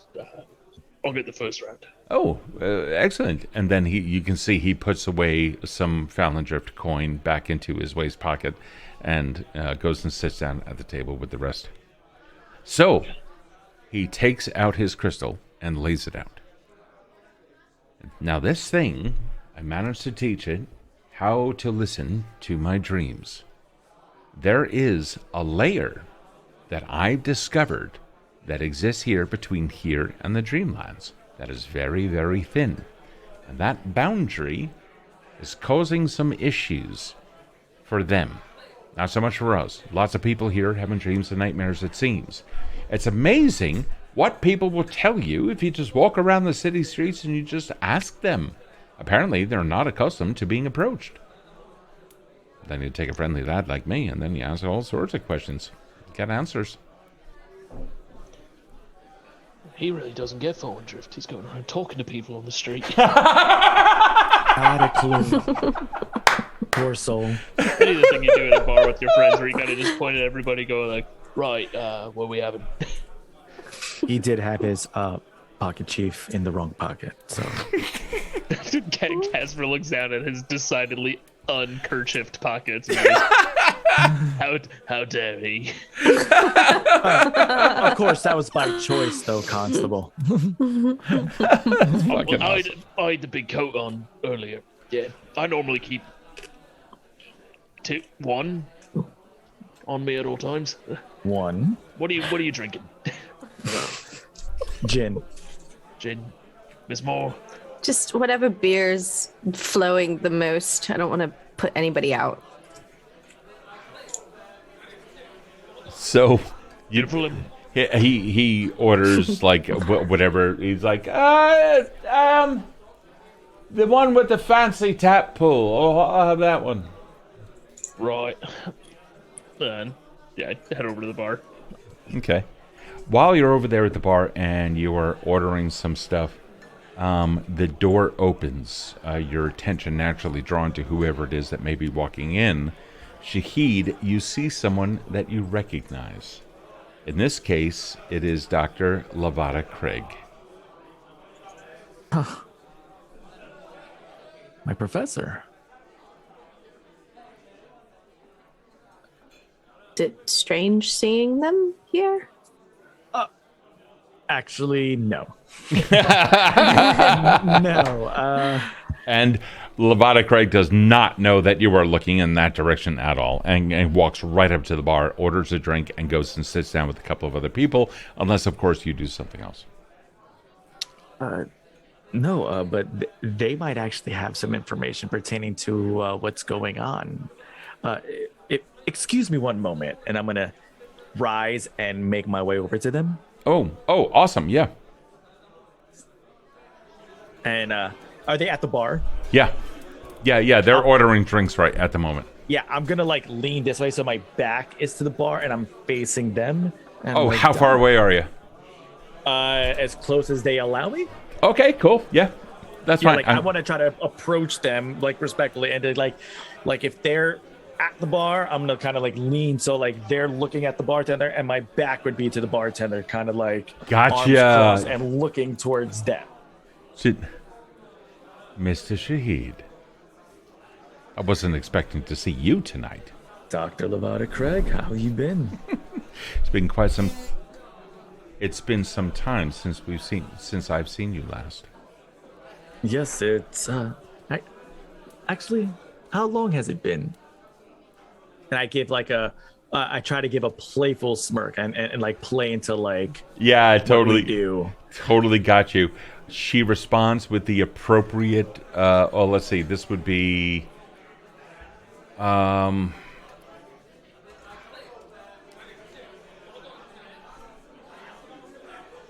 It's been now coming up on 10 days. It was the 30th of Winter's Come, if I'm not mistaken. Since we all met last. Just yes. before 23 Winslow. Well, And then I give a lip pucker towards the table. with you. Oh. Are you consorting with the enemy? Enemy, come now. Shahid, come now. She's a known charlatan. You know that. Yeah, well, there's been crazier things happening than that. Do you believe that some people are actually claiming to have lost memory? Hold that thought. Yes, dear. Just a spot of what? House white. Make it. Is it chilled? The red, then. Losing memory. Yes, losing memory. I mean, now that you mention it, there does seem to be a higher number of people that are complaining of such things. Doctor, has anybody come to you with such things? With such ailments? Losing memory, losing time? Well, certainly Lucretia in my own office. She was not able to answer any of the questions that I had from the prior night. It was as if she had gone out drinking, went on a bender, and then came back and completely blacked out and forgot it all. But then that, of course, was not an unusual situation in terms of the memory. She's always been a little bit on the flaky side. But she's not. But she's also not a drinker, so I couldn't imagine anything that would have happened. As a matter of fact, I think she's a straight-up teetotaler. However, there are certain other people, guests over at the Mycroft. They have had issues standing around. There was an exhibit of ancient artifacts from the Dwarven realms. A knife had been stolen. While the exhibit windows are still up and the labels are as well, so was a sign that says that the exhibit will be present again in about a week's time or so, or something to that effect. But either way, several of them were complaining. The curator then came into the office and just haphazardly mentioned that so many of them have gone daft. Thank you, love. Wait, so you actually saw Mycroft himself? Mycroft? No, goodness, no. No, who would want to see I that was gonna toad? say. God, yeah, absolutely. So The dagger's missing, and they had a sign that said it would be back in about a week. That's kind of odd that they would have put some form of time frame as to how long. don't count me on it. I'm not saying that it actually said a week. It was just a sign. I don't know what the sign actually said. It said that the exhibit, knowing the Mycroft Museum, it probably said something like the exhibit is currently being cleaned and will be due back in to be viewed in some amount of time. Spill some wine. So Has anybody else from the CES taken any interesting cases since I've been gone? Yes. There seems to be something right around the north side. Right around the north side of town, yes. Somebody had reported activity of a man made completely of metal, but there were only 2 witnesses to this entire thing. The man could not speak and did not do anything other than simply walk around. The man of metal did nothing but... Yeah, as if it was, by one witness, it was described as a skeleton entirely made of steel. And then another witness had said a man of metal. That was the latest. This wouldn't have had a glowing piece in the center of its chest, would it? No such thing was described. Oh. And you said that this was on the north side last seen? North side. In this case, hold on one moment. And she reaches into her jacket, pulls out a small book. You can see it has a leather thong around it, unfolds it. The leather cover then opens up. Yes, here it is. Crown Flats. Crown Flats. Who was the last person to work in that case? Oh, it was just reported. We just started picking up on rumors, and then we were going to follow up on them. However, we've been shorthanded as of recent. Some of it. Now that you mention it, the forgetfulness disease, or whatever it is that others have been talking about. Yes, I have heard some describe this. Okay. One of ours, and the one who may have been assigned to the case. I don't handle the assignments. I'm always referred to more as a consultant, as you understand. Right. That's more Squire Davis. He takes care of all that stuff. Or Ross. Ross. Either way, it was Riswell, the cleric. Riswell. The clerk of the works. Esther, yes. Esther was going to investigate, and then completely lost all things. We found her 2 days later back in her own flat, or in work. Some of us encountered her, and she said that she had no knowledge that the assignment had ever been given to her. When the assignment was given, and it was the next day that she was to visit, all of that was completely erased from her mind. So, one of us had gone to find out, Vabsley in this case. So, Vabsley goes over there and starts inquiring whether or not anyone has seen anyone that looks like Esther in this area. Sure enough, Esther was there and had encountered something, but no one has any knowledge of what that something was. Esther was there, but forgot that she was there, and forgot all things in the prior day, including any overnight activities. And what do you surmise has been happening? Oh, dear, I wish I knew. I have no idea. Now, there are a couple of things within history that others have no knowledge of. Something seems to have transpired recently. However, I can say it seems to be localized. Various sections of the city have all of this, but we do not have enough data yet to draw any kind of a conclusion. So, as far as I understand it, fuck all knowledge. You have no idea just yet. Pardon my Iberian. No. Well, I do want to go back to my compatriots, but before I go, Professor, let me just trouble you for one more question. Absolutely. And Shahid reaches into his pocket and he takes out his grimoire and opens up to like a blank page and draws that star symbol. This one? That's correct. And then right next to it, I draw the triangle with the circle in the middle. Yep, that's the one. And I say, do any of these ring any bells to you? I feel like I've seen them before, but I just cannot place it. On the first one, on the stars, a look of familiarity comes up and goes, that's an easy enough symbol for me to look up. Swing by the office tomorrow, love. I'll be able to get you an answer on that one. Absolutely. And she takes a look at the other one. I don't know the symbol itself, but its asymmetrical nature seems to lean into something that I have seen before, particularly the terminants, the circle and the squiggly line. Mm-hmm. That slight spiral I've seen somewhere else. Let me see what I can get you tomorrow. I think I might be able to get you something on this. All right. I appreciate it. And you don't often give me anything to do, Shahid. You should be visiting my offices more and more frequently. That's the only way to move up the ranks, is to increase one's knowledge. I'm sure you and I can work something out. I'll be sure to stop by tomorrow to gather this information. It'd be absolutely pleasurable to see you. Until then? He takes it in and kisses her knuckles and gives a little wink. Oh my god. I'll see you next time. Absolutely. And then he gets up and walks back to the group. Meanwhile, as Shahid leaves, she looks over at the table, locks eyes with Ophelia Moore, and walks away. Oh my god, that's my favorite character. Ophelia falls in love.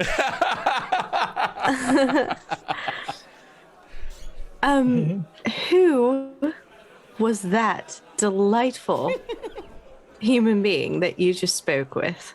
Oh, that was my professor. That's Dr. Lavada Craig. Oh, is that what you call her? Professor. Today. And he sits down in the booth and slides. And I take the collar of my dress. I Shahid.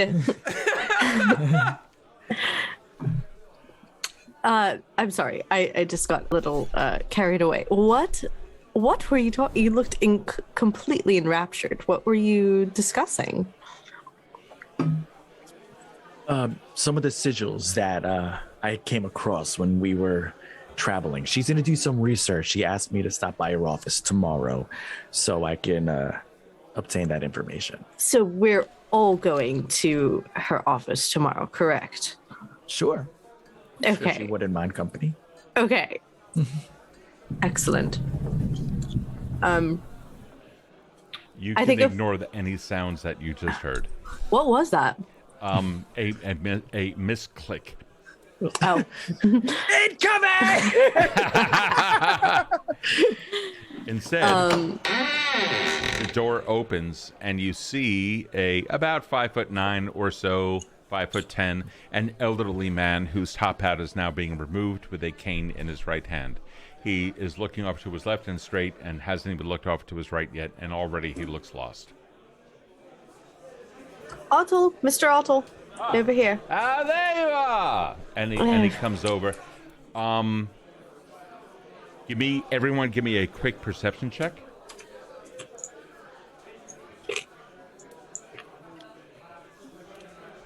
$16.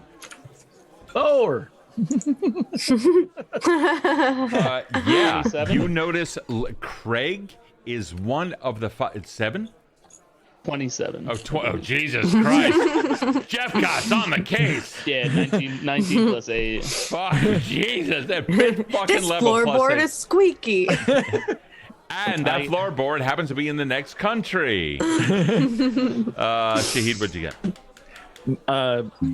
A no, a 4. Yeah, no, Oh, you no. were concentrating on other things. Other things. Totally. Jephcots totally realizes that there were 5 fucking people looking back at the door. And, well, a lot of people looked because that's what people do. But it was 5 people who seem to have recognized who that person is. But it was Craig, Shahid's friend, who had the look of, I'm going to go completely fucking stoic and turn away. Oh, I didn't notice. Having said that, Otto comes over, takes off his hat, puts it down on the table, takes off his coat, looks around for a hook on the wall, takes off his undercoat, puts that on the back of the chair, takes the cane, leans it up against the thing, pulls out the chair, and says, "May I sit?" Please. Of course. Oh, thank goodness. How long have I run this whole place is. So, clasps hands. How can I help you? I get back to the table now with the drinks. You would not believe how long it takes to get a drink here. He's like looking around. Constable Jephcots, if I am not mistaken. Well, for now, yeah. Again. For now, how do you mean? What? Thank you for the drink. I had everybody their drinks, and I didn't know what to get you, Otto. I got you a whiskey. Oh. No, that'll do. I thought he was about to spit it back out. It's going to run right through me, but we'll do just fine. Oh, God. Cheers. Oh, love, when you get to my age, everything runs right through you. And let me tell you, what they say about corn is absolutely true. I'm looking around for the professor. On the other side of the bar, totally engaged in conversation elsewhere. Notice me.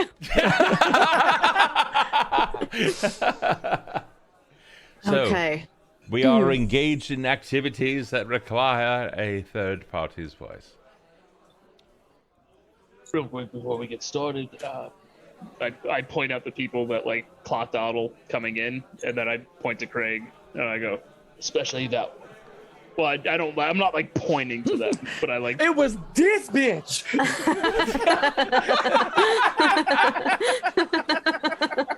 But I make sure everybody knows who it was, and then call attention to Craig, and I go, He seemed, you know when you see somebody that goes too passive on seeing somebody, so you know that they're trying real hard not to let you know? Well, that would be because that individual and I have crossed paths on many occasions in much the same way that all of you and myself have done. Is the doctor part of the You seem to remember many of the things that I have said to you. I'm very surprised that you don't remember the one of, oh, yes, there are certain members of your organization that are also. Oh, I remember. I just wasn't sure. Oh, She yes. was one. Oh, indeed. Craig is a very valuable asset and to be protected at all costs. Absolute cherub, that one. Good to know. So you had questions? Yeah, we had a few symbols that came up during our investigations. Everyone, now that you guys are about to enter into the conversation, and I apologize, cutting off the RP, everyone give me a perception check as you look at Otto. So if there's anything pertaining to people and looking at for differences or investigations or whatever, this is what you want to roll. I noticed nothing. I got an 8. Perfectly fine. I'm in the middle of my bisexual awakening right now. Okay. Happy Pride Month. Casper, what you get? I got a 15. Okay. All right. Cool. Shahid. I got a 13, but I'm going to put my +4 on that for a 17. You got it, Shahid. Yeah, dude. Casper, are you dropping anything on that? I think I'll drop my 4 and my 1. Oh, fuck yeah, for a total of... Put that to a 20. Oh, yeah. Okay. Casper and Shahid, he looks a little bit younger. And you can hear his voice is not as broken up as it usually, or as it has been in the past. He looks a little bit younger. You've been at work today, Otto. Or did you get work done? Oh, I've been getting work done. Oh, no. I don't go to an apothecary for anything. You look good. You look good. I believe, and he leans in conspiratorially, leaving his whiskey on the table.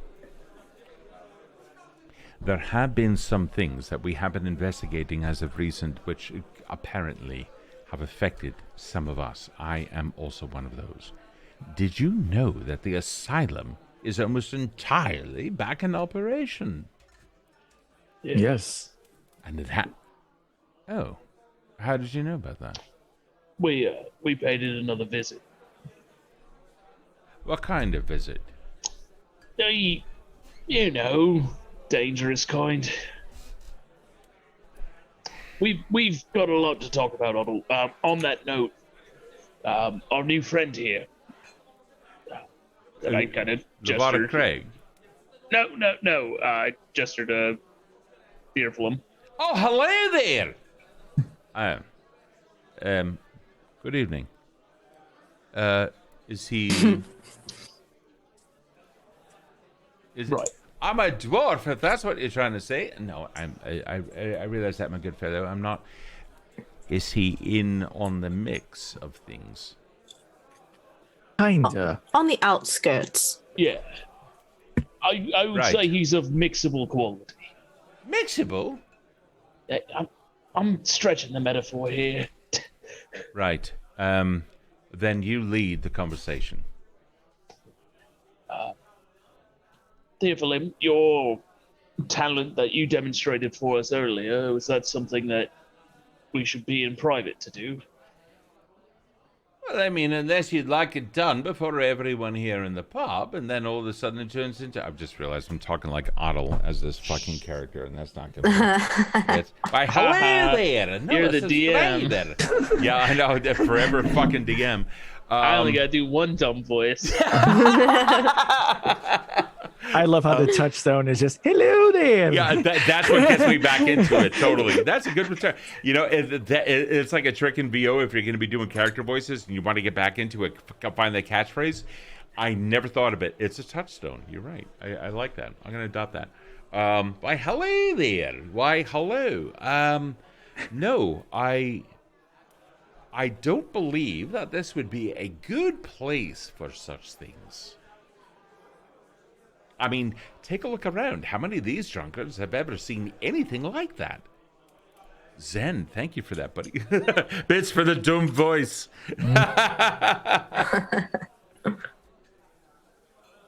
Right, then we should find somewhere more private, where we are less likely to be listened in on. Shahid, you know for a fact that this pub has a back room, a private room. You've been in it. As soon as you say that, Shahid will rise and he gives like a gesture, like "come." And he gives Otto a knowing look, assuming that he knows exactly where they're going to be heading. Otto has no clue, but he trusts Shahid. Sure. Yeah, so I would go.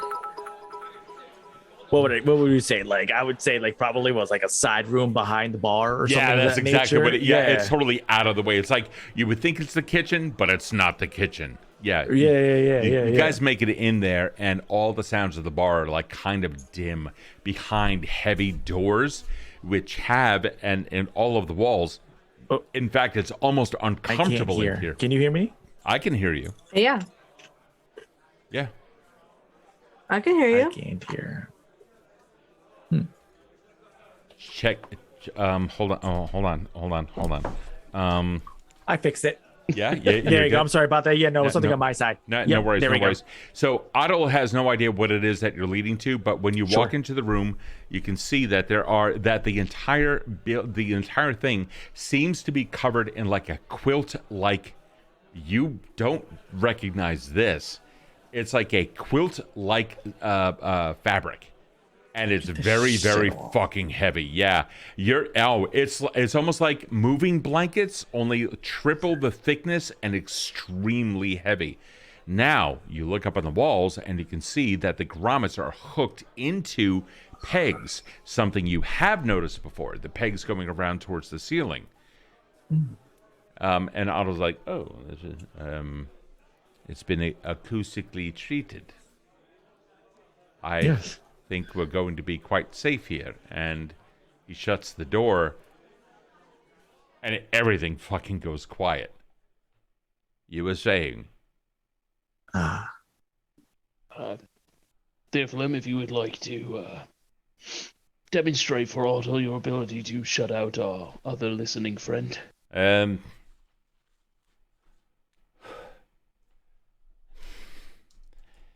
Right. Anything that's going to happen right now is going to be of a curious nature. So, if you don't mind, everyone here stand in the middle of the room. Now I put on the fucking Scottish accent that I've been meaning to have all goddamn night for this fucking guy. You're doing great. He rips it around and swirling energy surrounds everyone. And you see him holding it at bay. Just temporarily.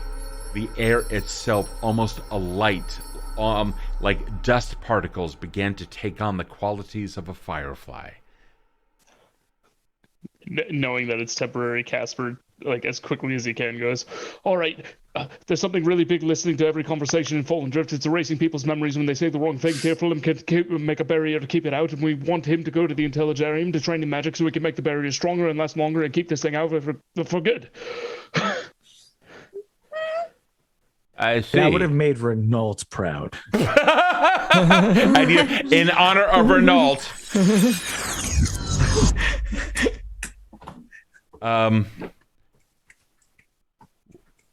I understand.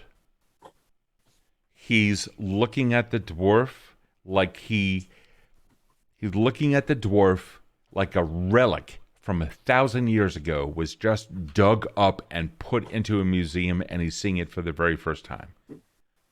My boy, I have seen several things in this city and across the world over the times that I've been around. And I am so cheered on by your existence. I am proud to meet you, sir. Can I roll an insight on that interaction? Yeah, Because 100%. Go ahead. Yeah. I remember Otto saying he was old as fuck, and I want to make sure. Yes, he did. Let's see what you got. Don't let me down. That's not the yes, kind my of music I highest want. fucking roll of the night, 21. Yeah, he is earnestly held aback by what was just seen.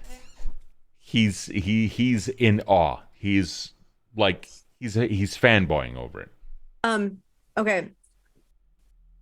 With a 21, can I read a little bit of like commiseration in his voice? Yeah. Like they've existed in the same.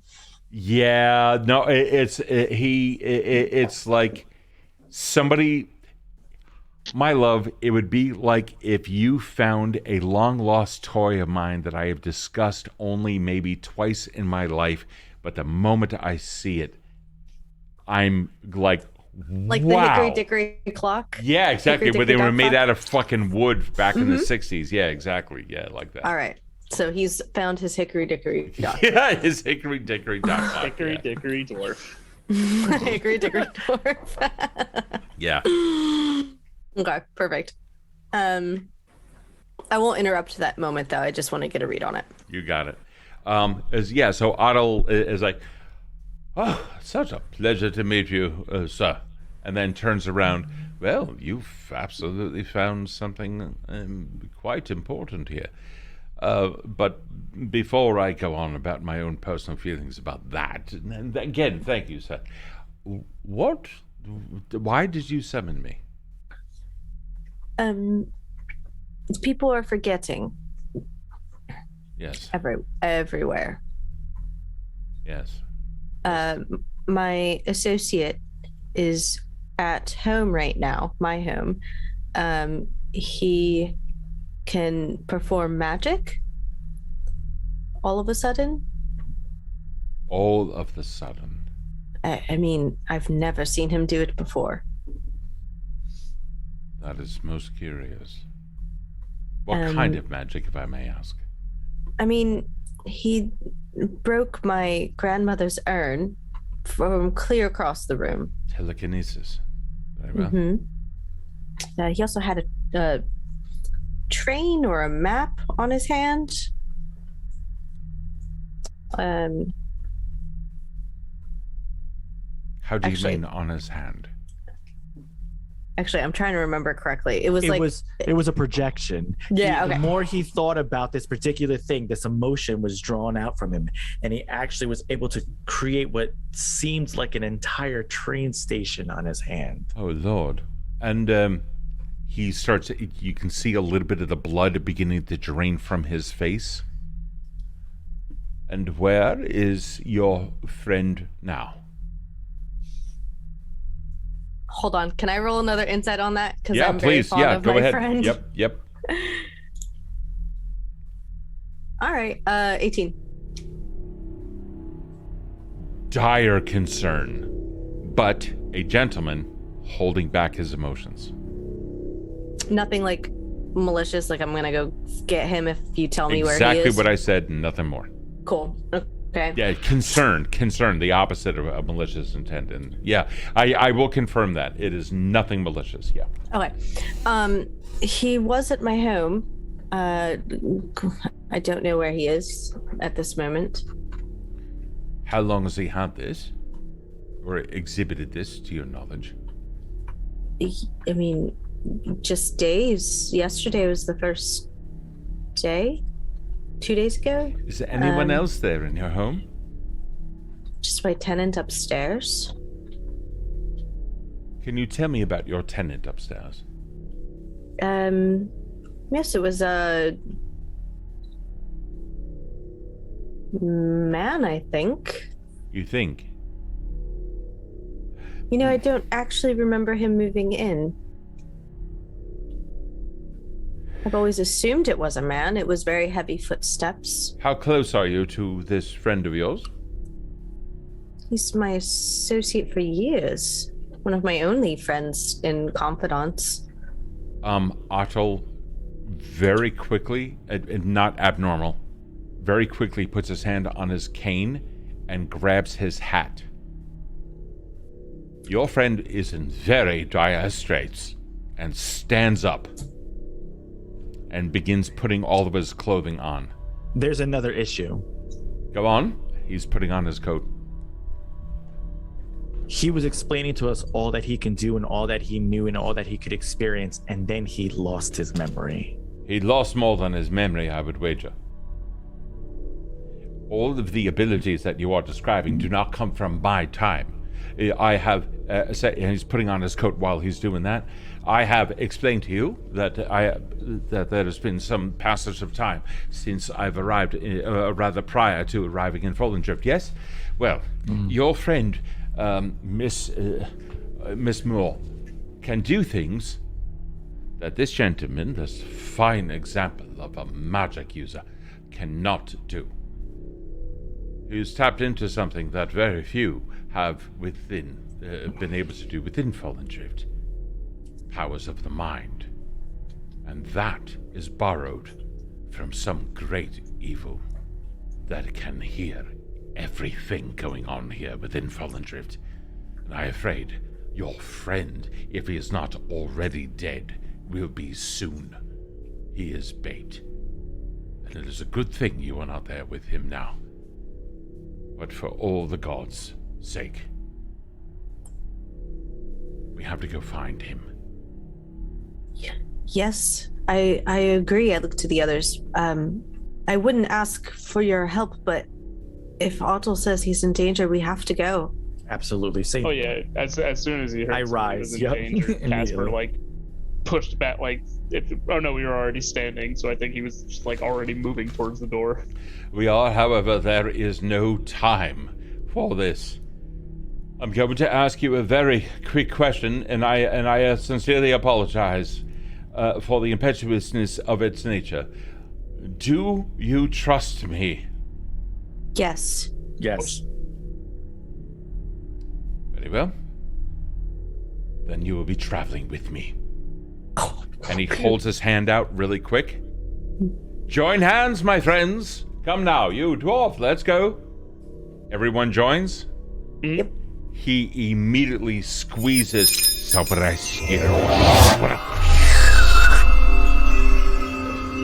You find yourself immediately outside of the Moore residence.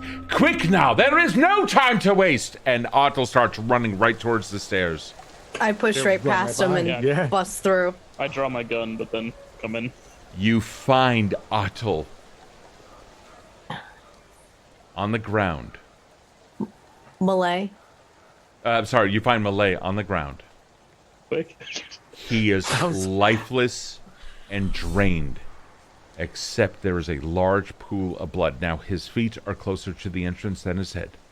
And he's laying back like this. All you see is his face is like staring off in some place, 1,000-yard stare, because he's deceased, and a massive pool of blood up by his head. When you finally arrive there, you can see the upper portion of his cranium is gone, and so is his brain. We'll see you guys next week. There it is.